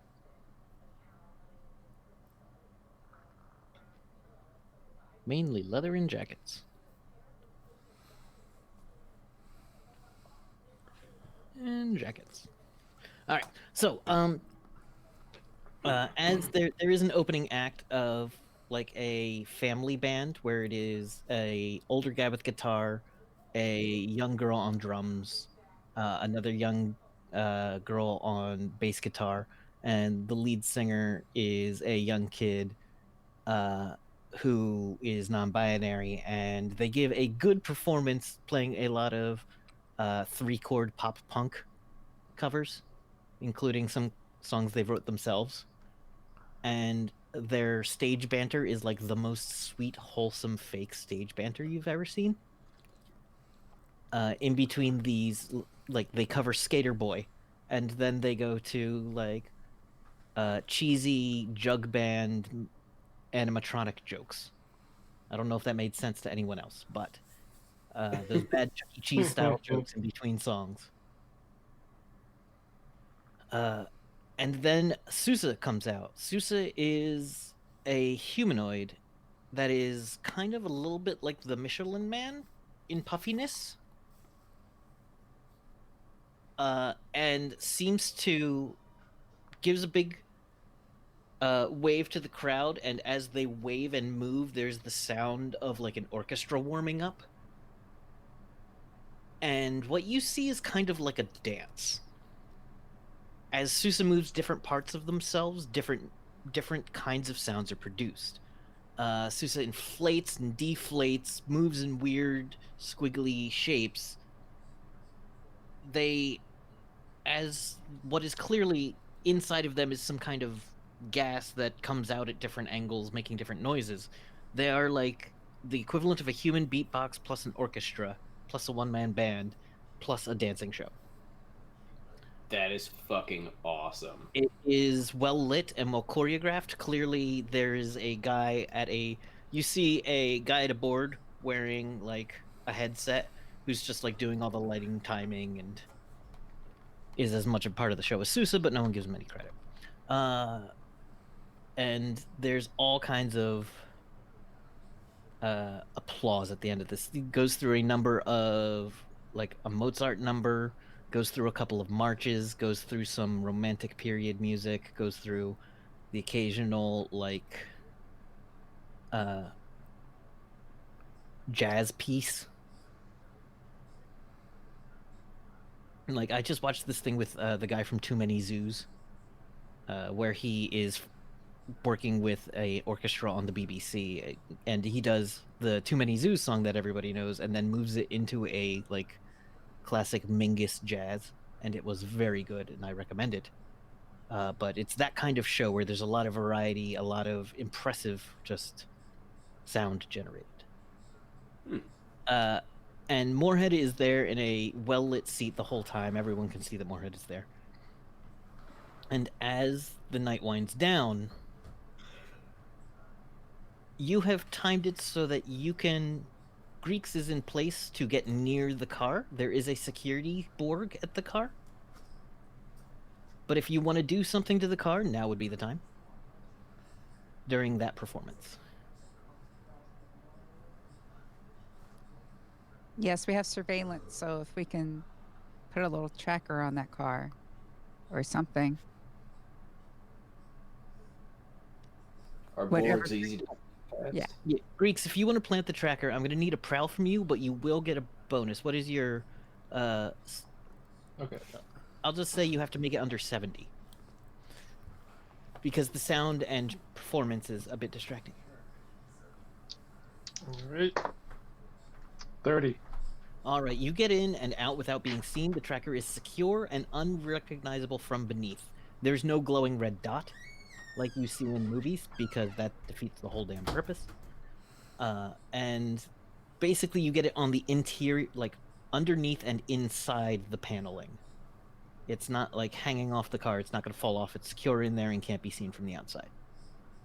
The signal is a little dampened, but you'll be able to follow it for like 25 miles without difficulty. Anything more than that, and you'd probably need to make some rolls. As the performance ends, you can see Moorhead is like the first to leave, kind of. And from your various vantage points, there is, a little bit difficulty, but you were ready for him to leave, so you all have to start leaving before the rest of the crowd. Because, leaving stadium events is its own hell. For me, anyway. True that. For everybody, Kevin. Yes, we're the ones that leave the football, when there's like, and we missed the sudden comeback at the end of the fourth quarter because we're gone. Growing up, going to Phillies games, we never missed a sudden comeback. Oh man. Anyway, my whole family would be very upset with you right now. So it takes off. The car gets going. And you can tell they turn away from town. Following the tracker isn't difficult. You spent money on this tracker. You spent time and effort into doing all of this. Whoever has the best prowl, which I'm going to presume is Freya, give me a prowl just to keep your vehicle silent. Like, the Greeks definitely didn't rig up the noise generator or could have altered the noise generator to not produce. Okay, I got a 53 under a 55. Awesome. All right, so you travel. You're tailing him pretty well. You can tell that there is, like, he is taking routes that would be sudden turns for most people. And if you didn't know the route, you might easily pass it. And so every now and then you've got to like back up where you couldn't see where he turned right away, but the tracker shows he went that way. And you travel for about 30 minutes. You get to what is... Let me look at my map real quick. You are near Pittsburgh.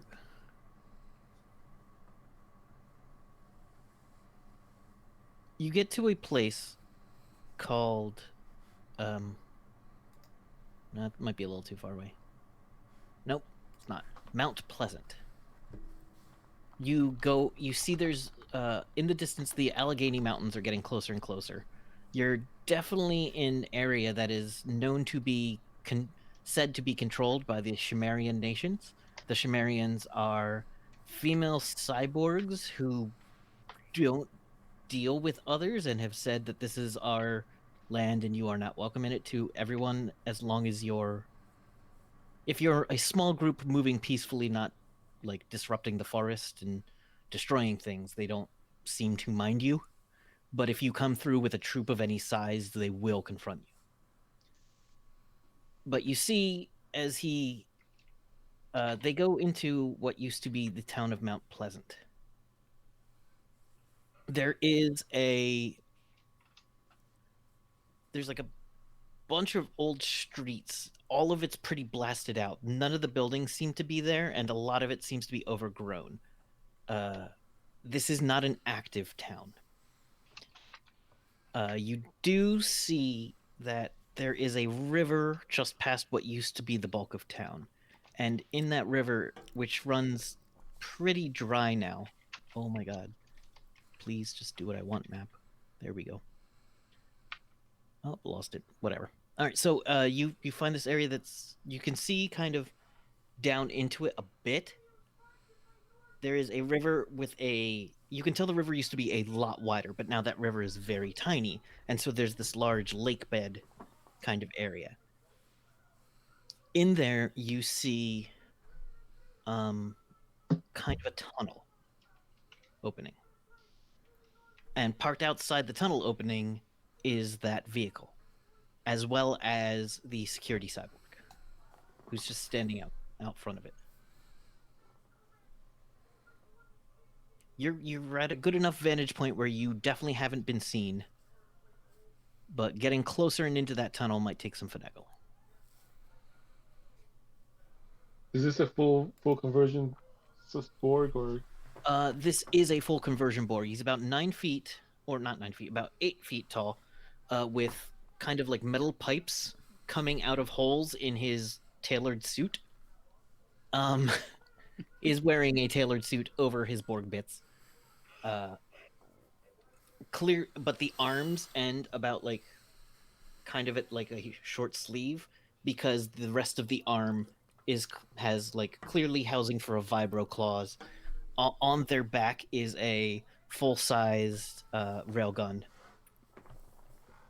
They appear to be quite alert, though you're parked among some trees that are overlooking the gorge kind of river bit, and that's giving you enough cover so that you can get a good vantage point without being picked up by like radar or anything.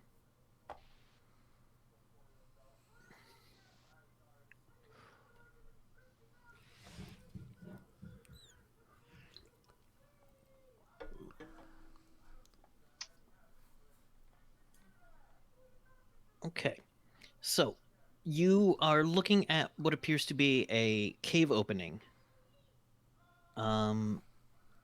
And it looks to be a natural-ish cave opening. Like, there was clearly a cave here that was then expanded for more access. You think this might have been an old mining area briefly, but you have no idea what's inside of this mountain area. Is there any way we can walk around to where we can sneak behind the car but ignore, It's in a canyon, so that might be a little difficult to sneak around, like slip around the guy who is the kind of cyborg that will have motion sensors. Should I distract? One thing you might want to do is give me can we have Snowball scout the mountain? Because you do feel this area is a little more. You're hearing birds. You're getting nature. Okay. So, give me either give me a land navigation with Snowball.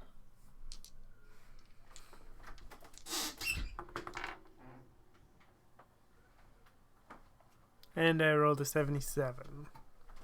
All right. So Snowball does find something, but it's not great for y'all. Snowball, there is a shaft down into this from like the top area, but it isn't exactly large, and it isn't exactly full of friendly handholds. You could find a difficult climb down into a different part of this tunnel system. I can get down there easy.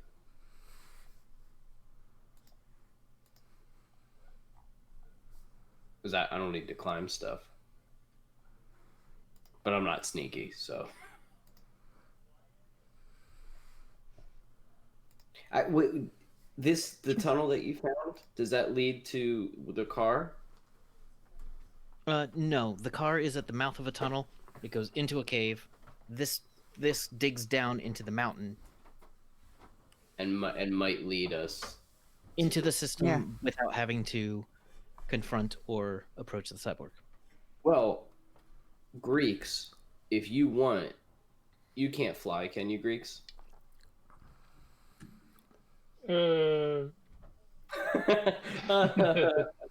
Maybe. My bubble ship is not. Greeks didn't bring it. Yeah, your bubble ship also would not have fit down this hole. Yeah. No. Because I have these boots. They're the boots that now they mean very much to me. But I have these boots, and I could let you wear them. And they're like magnetics that'll probably stick to the metals or the minerals in the rock. And I want to show them my boots. You show them your boots, and they don't make any sense. Someone just put a bunch of weird pattern of metal on the bottom of these boots, which should make them super heavy, but they're not as heavy as they look. Yep. They're a little big. They are, but if you just tie the laces real tight, it might work. Or if you want, you can ride on my back and I can walk you down there, and then maybe I can just drop you in there and then pick you back up, walk back up. Who has a clairvoyant sense of some sort? Not me. I think Greeks does. Yeah. Freya, I think you do. Kind of, yes. Or does Rohan have it? Rohan technically has it. It's up to Can you use it while in your facade? Technically, hold on. I have premonitions. To actively do it, I have to be Rohan, but it's up to you if the facade can get premonitions or not. It's up to, yeah. All right, Greeks, you get a familiar feeling in your esophageal equivalent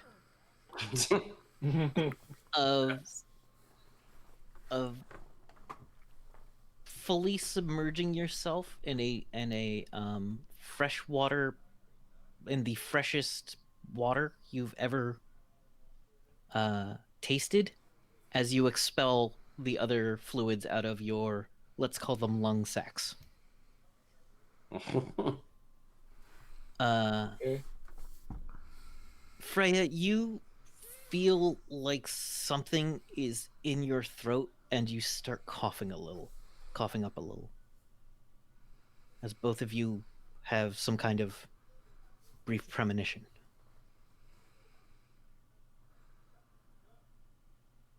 Choking? Yeah. Water?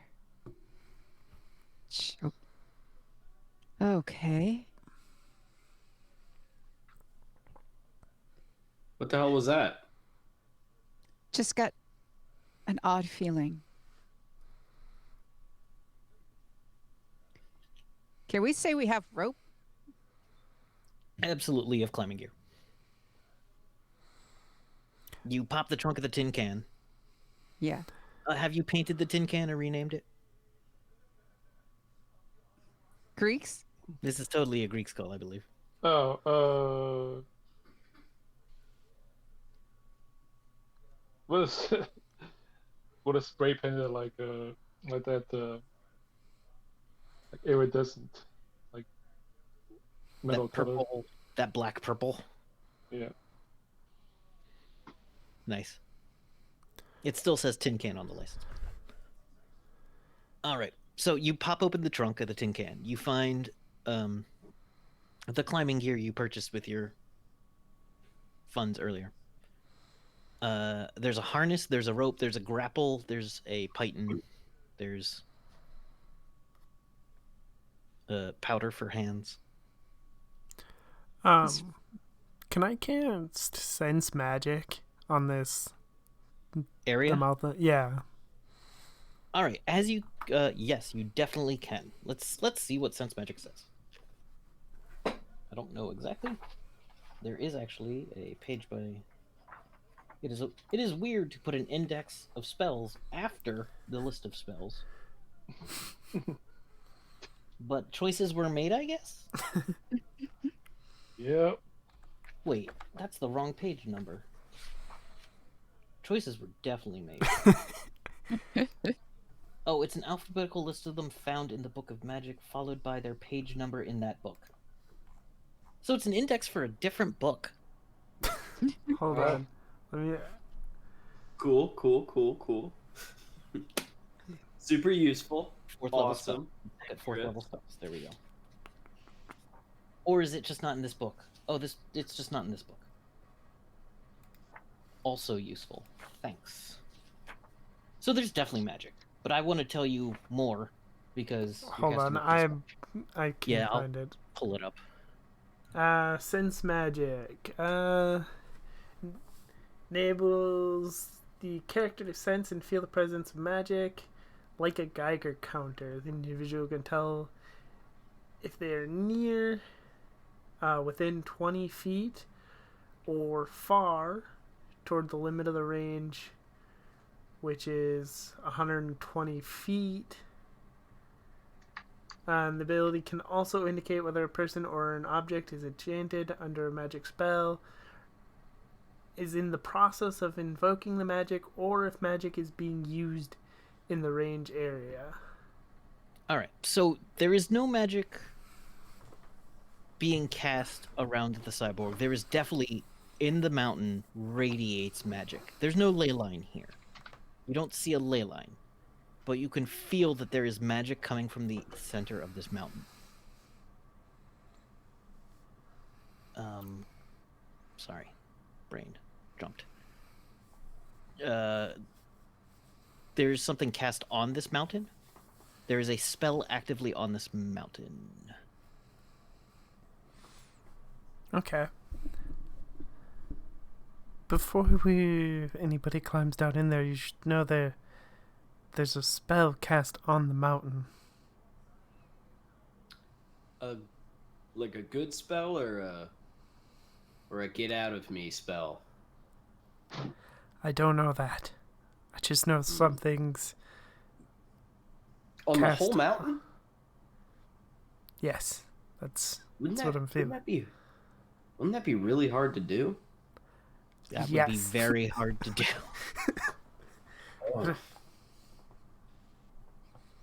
Well, I mean, this guy doesn't have that kind of ability, does he?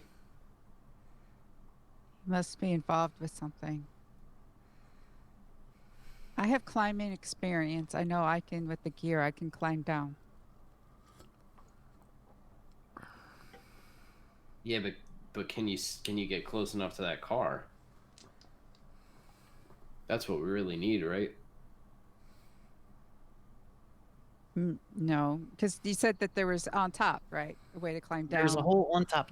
The car. Okay, Yeah. so We're still trying to get to the car. That's right. Is that our? That's our. No, we're trying to get inside the tunnel. Is that where the car is? Yes. all right. That's what I'm saying. Get Greeks to the. Here's a car. Here's Yes. a cave opening. Here's another cave opening. The We want car is the house. inside. The car is outside the cave. But there's Oh, a big cyborg There's guarding a big that cyborg. entrance. That's why we want to go to the top one, to the secondary, and climb down. But then we still can't get to the. Yeah, we still might get spotted by the cyborg. Well, yeah. Why are we going into the mountain if the car's outside the mountain? We don't need the car. We need to find out what he's doing. Oh, I thought we needed to plant something on the car. I already did that. We already did that. Dang it. kid throws down master plan that he has crumpled up and he throws it on the ground. Dang it. You did that at the concert. Oh, Yeah. man, I was watching the concert. I was so distracted. Yeah. Well, then if we don't know what this spell is, I mean, we have no choice, right? We still have to go down, and I'd rather not fight a cyborg. So, I guess. But would I know how far that the cyborg's like range of sensors are?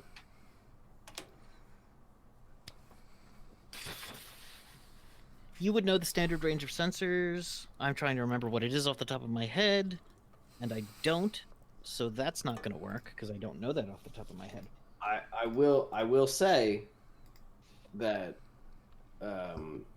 Freya does have a grappling hook. Yes. Freya does have a top-of-the-line wrist-mounted Nice. grapple. It's a nice grapple hook. So maybe, Greeks, can you go invisible? No. Dang it. Peppermint, can you go invisible? No. Freya, can you go invisible? All right, 500 feet? 500 feet. That's far, man. Yeah. Oh, no, wait.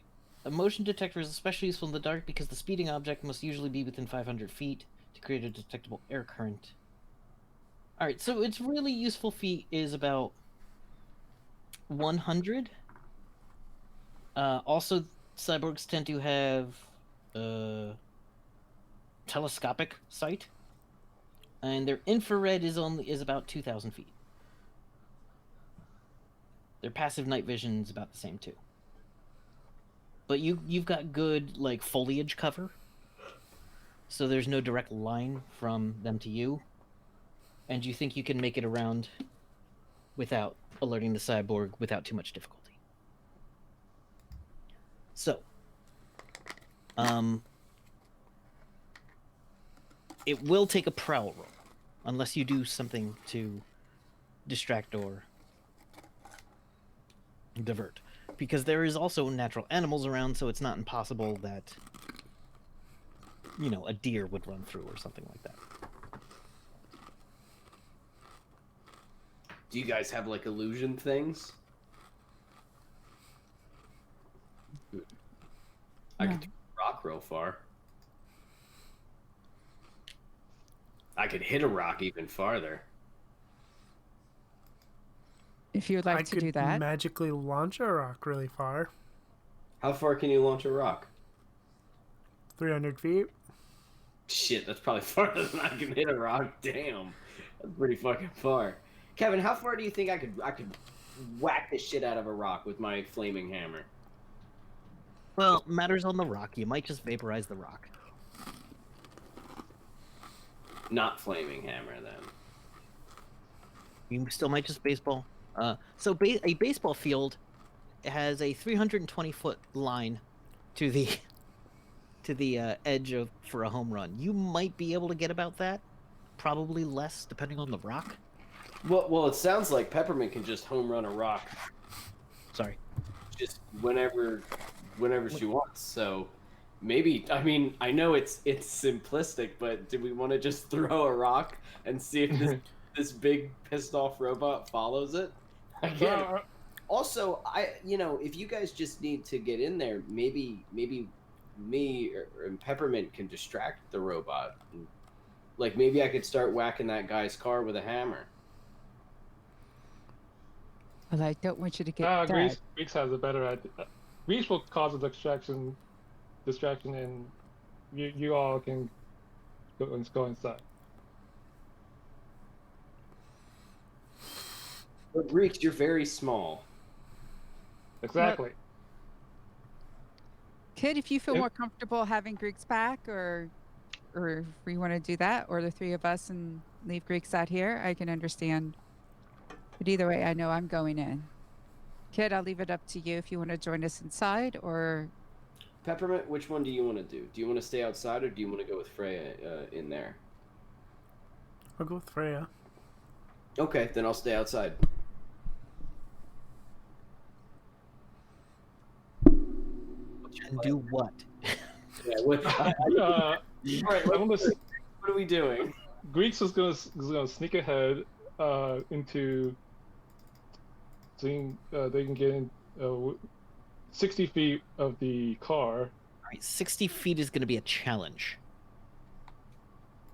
Yeah. What if because I throw... this Borg does have sensors. Right. So you need to do something to either foul the sensors to provide cover or distraction. So Greeks needs a distraction to get his distraction. Yeah, Greeks needs a little push to start the rock down the hill. Got it. I'm gonna pick up a rock, and I'm gonna go. Any objections? No. Okay, I'm gonna yeet, and I'm gonna try to yeet the rock in the opposite direction of where the car is. Okay. So that the robot does this. What was that? All right. So Does go it work? ahead and roll a d20. Okay. Come on. You definitely hit the rock. Big money, no whammies. Unless you roll a 1. 14? Good enough to hit the rock. You knock it clear in that direction. The cyborg tilts their head and starts walking in that direction. Jesus Christ, I rolled a 1. Stupid robot, do it. Go get that rock. Go, Greeks, go, go, go, go, go. Greeks, you can have a prowl at plus 25. As this robot is apparently let its mind wander enough. It couldn't find the trajectory on the where the rock came from. What could that have possibly Plus been? 25 would make it a 74 skill. I got 72. Oh. Ooh. All right. So you can get up within 60 feet of the car. There's that little river. There's a little bit of brush that you can kind of get behind and give yourself. Behind the brush. Now I'm gonna. Yeah. I want to use a telemechanic mint operation to start the car and have it drive off. The car is definitely not started, but you want to use this to get the car and get it moving. Yeah. All right. It is an advanced car with a computer inside. Let me get back to my psionics to see exactly how much crap you can pull. It is not artificially intelligent. You can manipulate it with your mind as long as you are within, like, a number of feet. Now, drive will have a car even if there already is a driver. Okay. This thing is advanced, so you may give it a programmed route, which will not require constant telemechanic operation.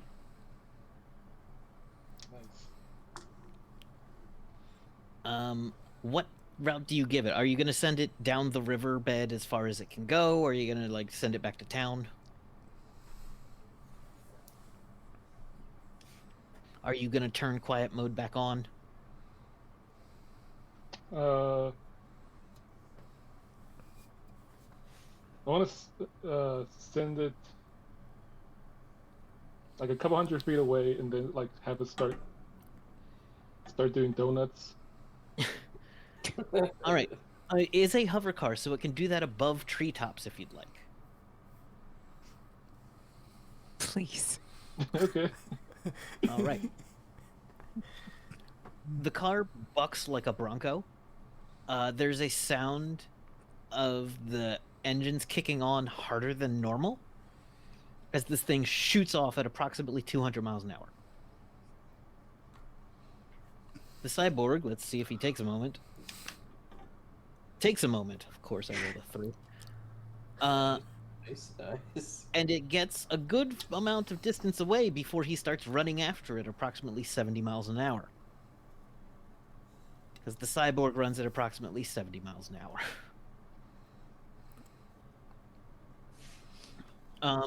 So the cyborg has moved away from the mouth cave. You think that you might have a decent shot. You might still want to try to avoid being spotted by the cyborg's, radar and stuff. Somebody give me a prowl if you want to run for the mouth cave. Cave mouth. Mouth of the cave. Go. Oh, we're running for it? We're not climbing? Or you can climb, which, there's a distraction. You want to get up the mountain to climb in, or do you want to go for the mouth of the cave, which seems to be momentarily safer than it was? I still wouldn't, there's always a chance that the cyborg still spots you.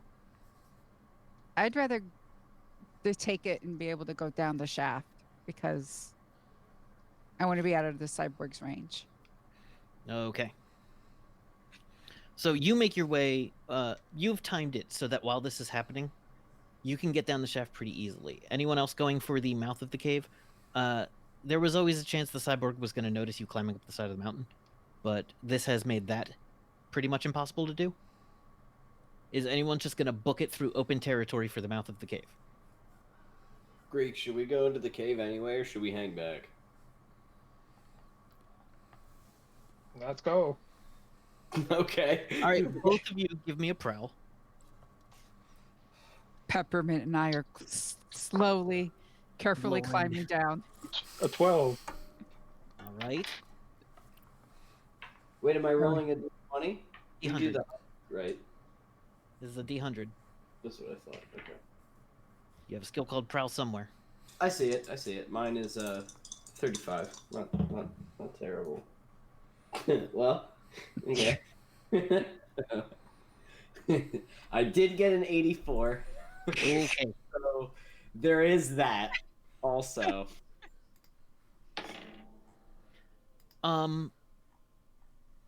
Roll. Actually, you don't even have to roll to dodge. I rolled a 4 on this attack. There's a burst of railgun fire.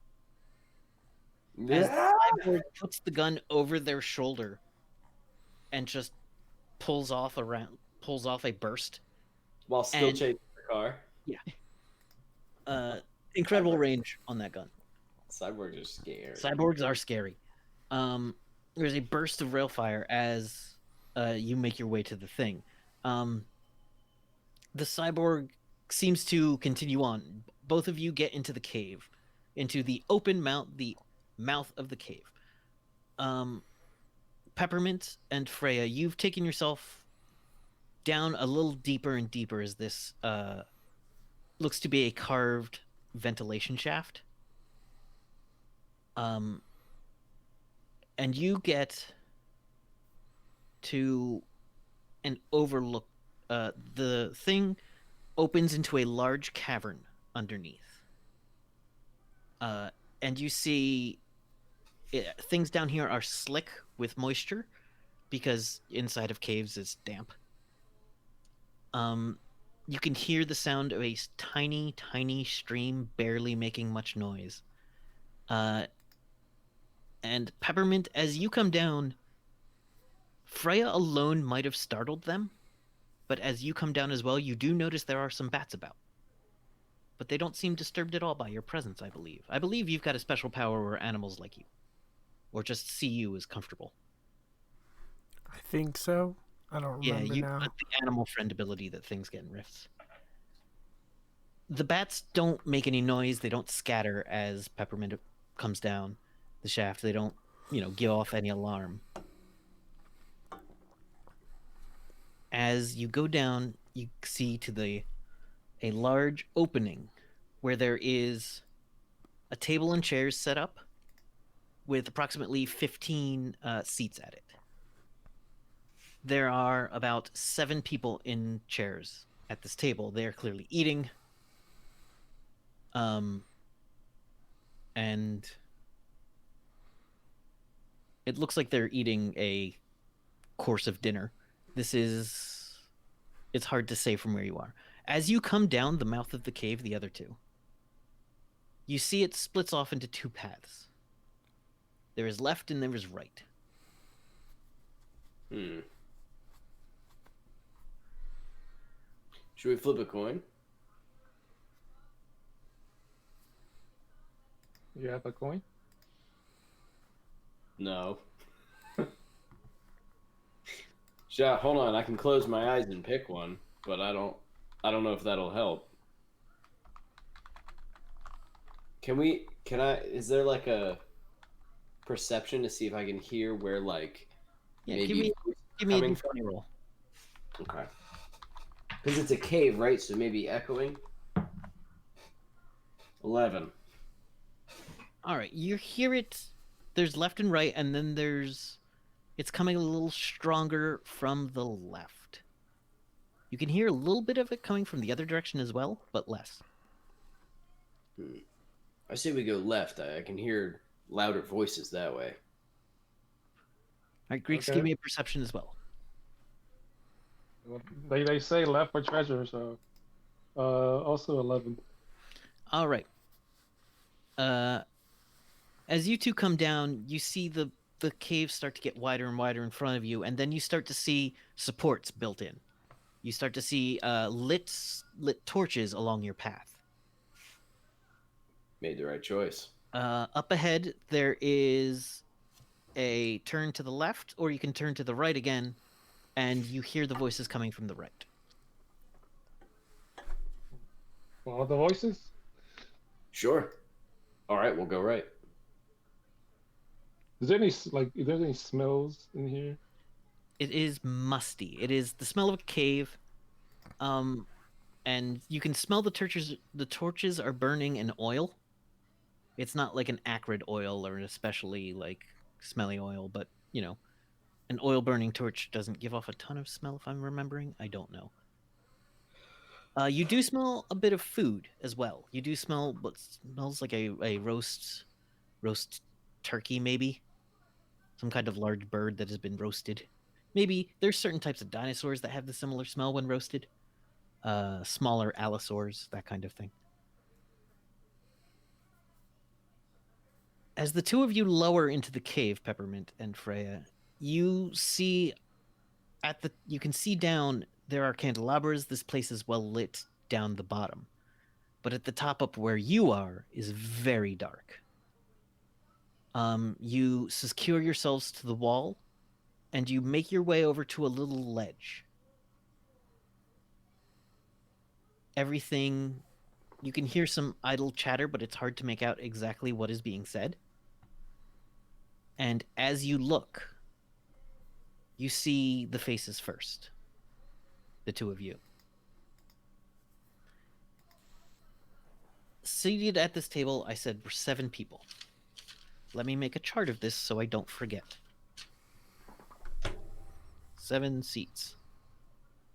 1 head. 1 foot. Then that leaves us 5. 3 on the left. 2 on the right.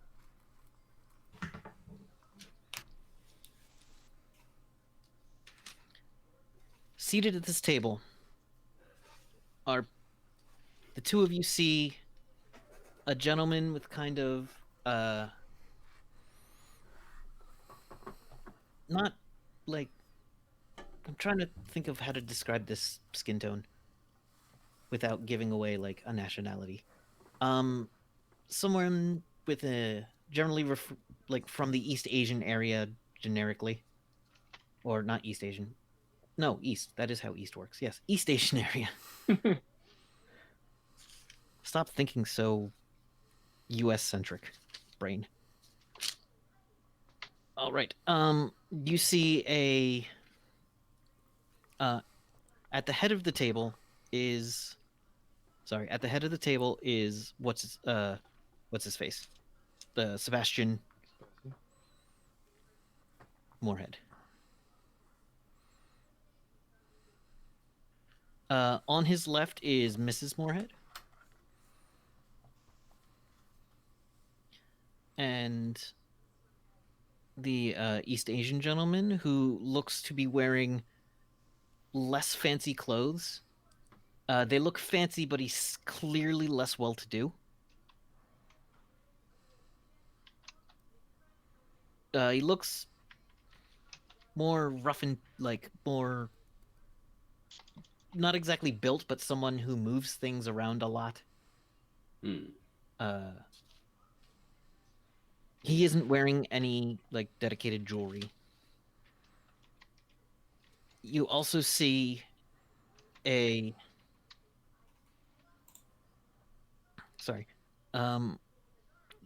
man also looks like he has a little bit of scarring on one side of his face. It looks like he's got like a knife wound along the chin.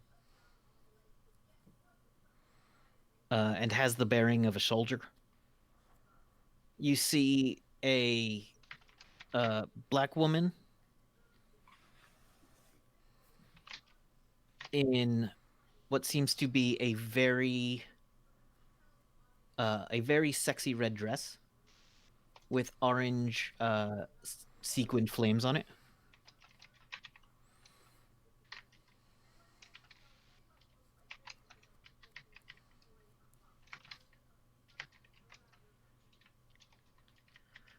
And there is no one at that other spot. On the right side of the table, you see the man you know as Hogweed, Freya. Oh.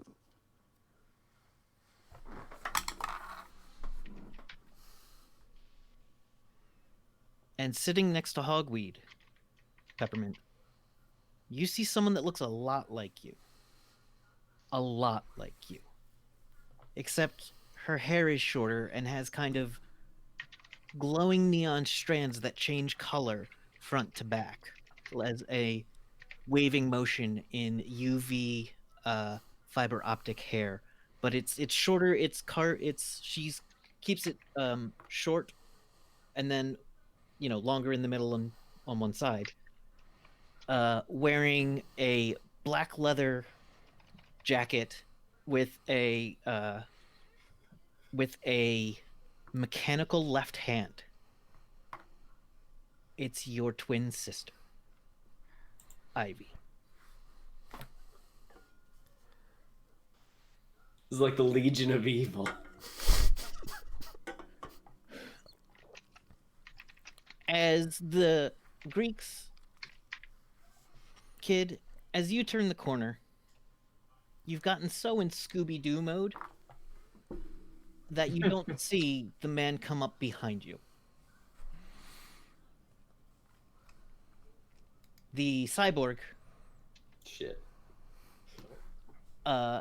This looks like a different cyborg, though. This one seems smaller, has a female frame, but is still dressed in a tuxedo over cyborg bits, with a metal faceplate. This one's kind of the metal faceplate's less.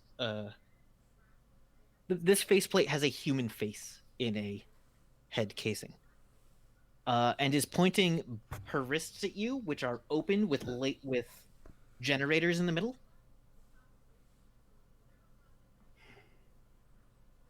I wanna turn around and see her, and I just wanna tap Greeks like, hey.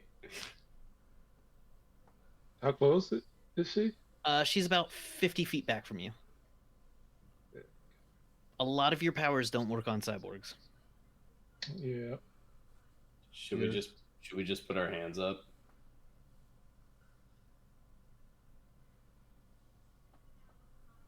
Yeah. Move forward.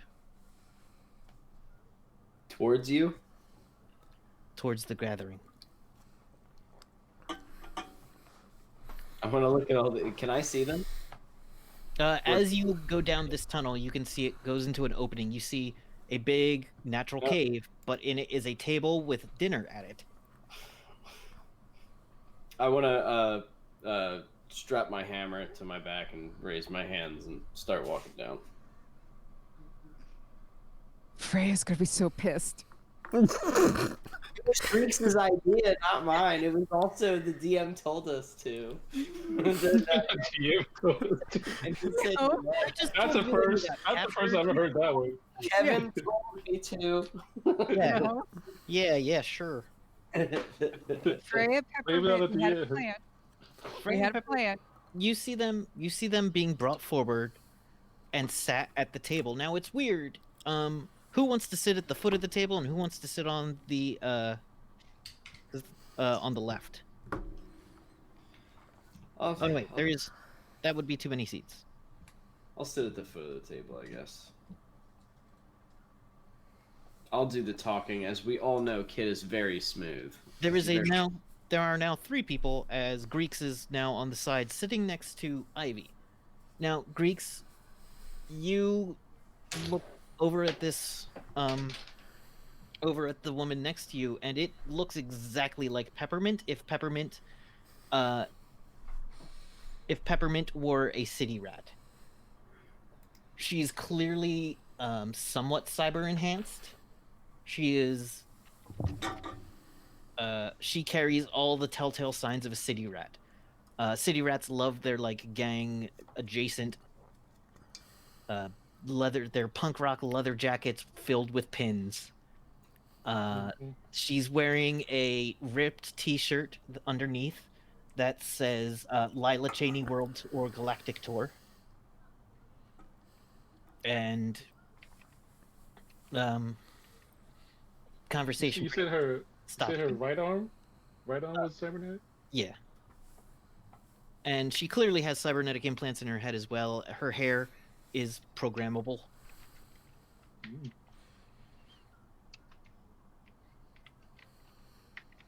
And Greeks, as you come in, you also notice the East Asian man is actually your old friend.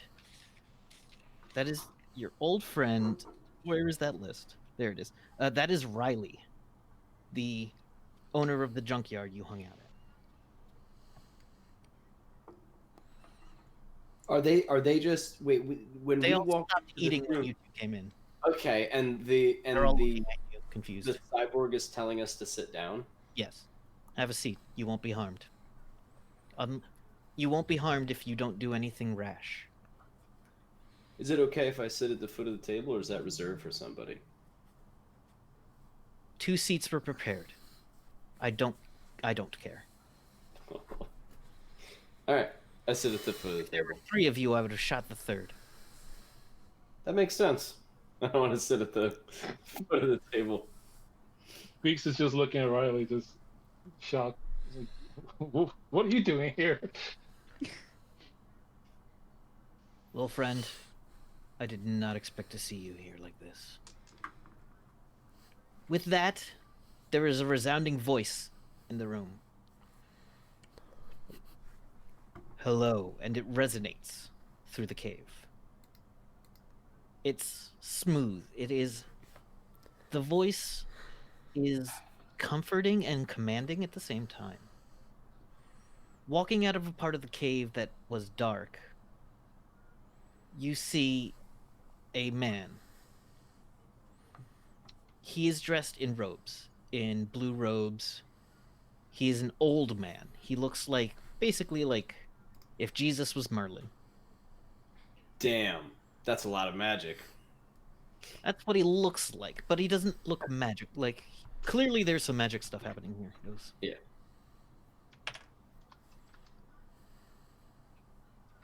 I am glad you're finally all here. I have foreseen you all being here. But I have also foreseen something dangerous to my cause. One of you is a traitor to existence.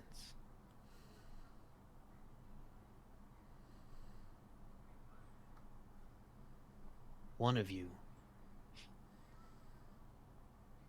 has a heart of evil to poison this world.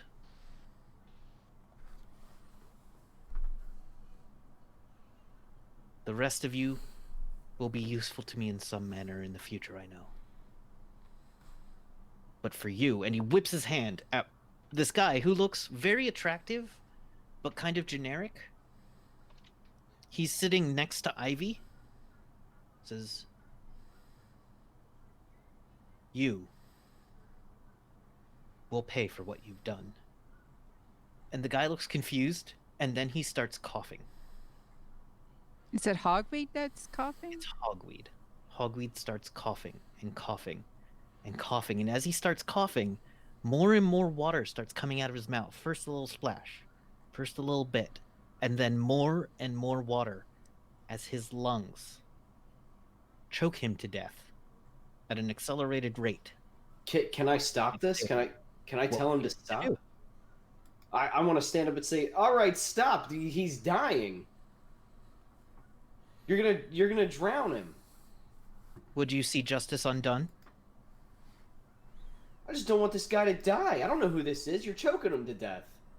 If you want justice, I mean, isn't there courts or jail? I don't know. You're just fucking gonna fill his lungs with water and kill him at a dinner table? Falls over, and everyone else is kind of scared. I want to go over and, I don't know, start pumping his chest or something. I don't know what the fuck I'm doing. Hold on, let me get my first aid. Yeah. My first aid is trash, I think. 55. All right, hold on. I'm gonna try to pump the water out of this guy's lungs. You Hold know on. how to attend a drowning person. What did you say? You know how to attend to a drowning person. You did a Yeah. course. I mean, but when their lungs are perpetually full of water, I don't know how to do that, but I'm gonna do my best. I got a 19. A 19 is great. You know exactly what to do, except there's always more water. I keep going. It doesn't do anything. Kid won't stop until this guy's dead. This guy has stopped moving. Did his heart stop? His heart did stop, in fact, yes. It takes about a minute, which is way shorter than it should have taken.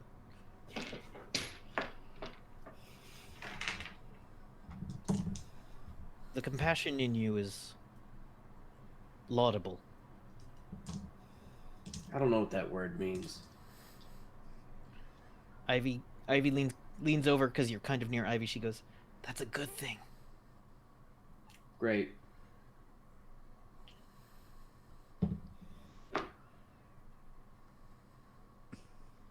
Now, let's discuss our next moves. The box was not delivered to me as required. And Sebastian Moorhead starts like looking very nervous. And as he looks very nervous, you kind of see the stones around him tend to rumble a little. And he goes, "Follower Sebastian, calm yourself. This is not a fatal matter. You have done no wrong." And then the stones calm down a little.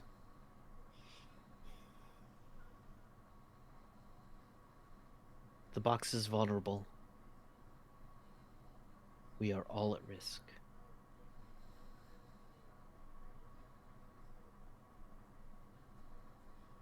I have foreseen calamity should we cease trying. We cannot stop our mission. Calamity from what?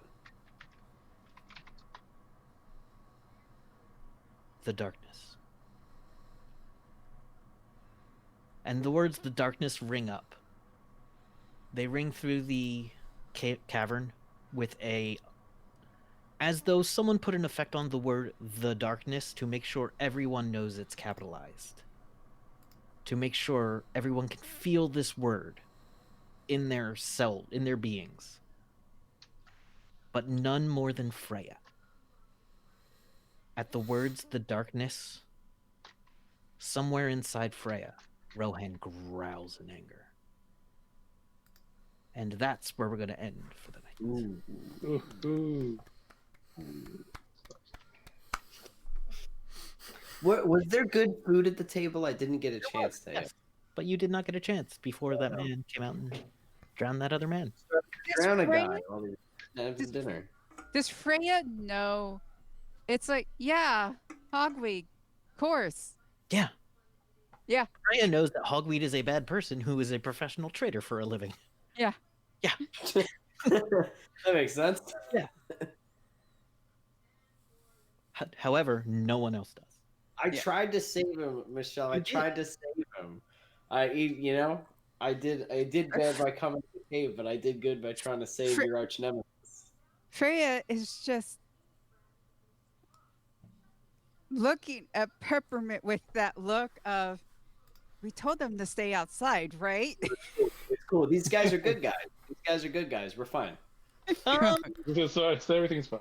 Kevin said that they're good guys. They care about justice. Remember, Kevin? You said that. Justice. Yeah. I did not say they were good guys. The only downside is that their justice is drowning someone at a dinner table. But that's still, hey, tomato. I'm not here to judge. I'm just here to find out what this horrible doom is that they're talking about. And he wants the box to stop darkness. Mm-hmm. We're gonna me and you are gonna grill this guy. We're gonna grill this guy next session. I'm gonna start asking him questions, and he's gonna answer my questions, or by God, he'll have to drown me too, which I guess he can. There's no involved for player characters. We'll figure this out. That was a good one. That was cool. I did not expect a dinner party in the middle of the cave. In a cave. I didn't know what to expect, but I did not expect to see like an old mafia hit with magic at a fucking in a cave. Good shit. Good shit. Thank you. Peppermint's got a twin. Oh. She's punk as hell. She's rock and roll as fuck. That's awesome. She's also a good guy because she helped me learn a word. Oh God. I'm at good guys. This is good. This is fine. We'll figure it out. We found allies in our fight. Yes. Yep. Anyway, thank you all for joining us so much for this session of Riffs. I'm so happy to be back. So happy to move the plot towards where I want it. Rather than just have it recycle in my head every night, I can actually go, okay, now what? Rather than going, okay, now what? Oh, that thing I thought of. That helps me a lot. All right. So let's go around and let people know who we are and where they can find us, starting with Peppermint. Hi, yes, I am Nerdy Teddy. You can find me at Twitter, or on Twitter at Nerdy Teddy. You can also find me in the Discord. I'm here right now just for this, but coming in June with the start of our second season on January. January. I haven't set any actual dates yet, but Early January. Early January, yes.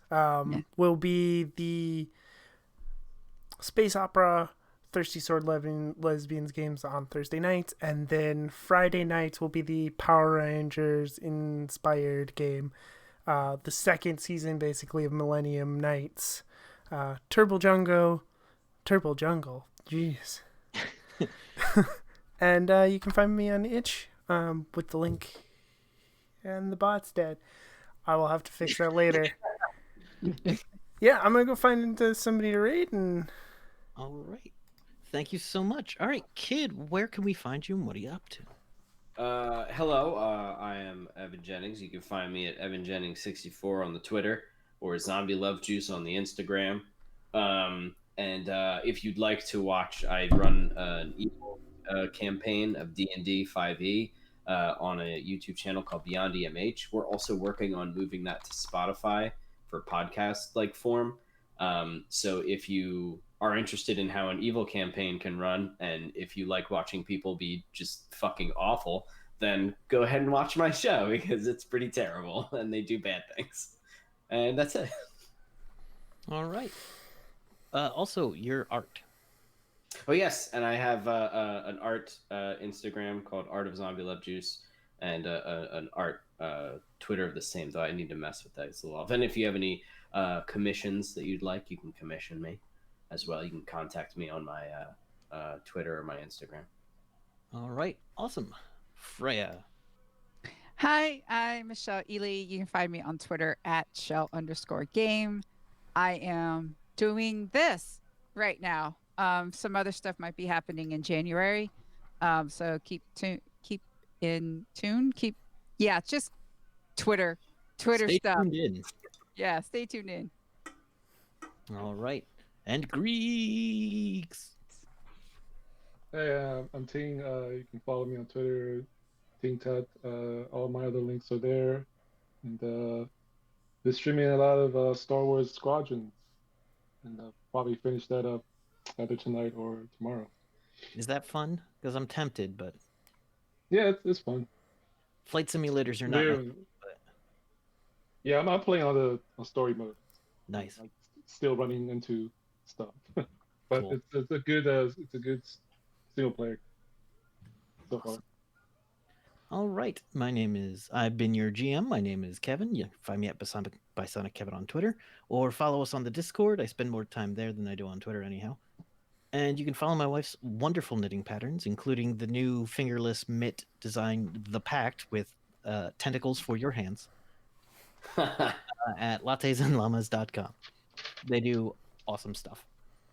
So thank you everybody for joining us. Thank you for bearing with us with the delay, and we hope to have more stuff coming at you next year.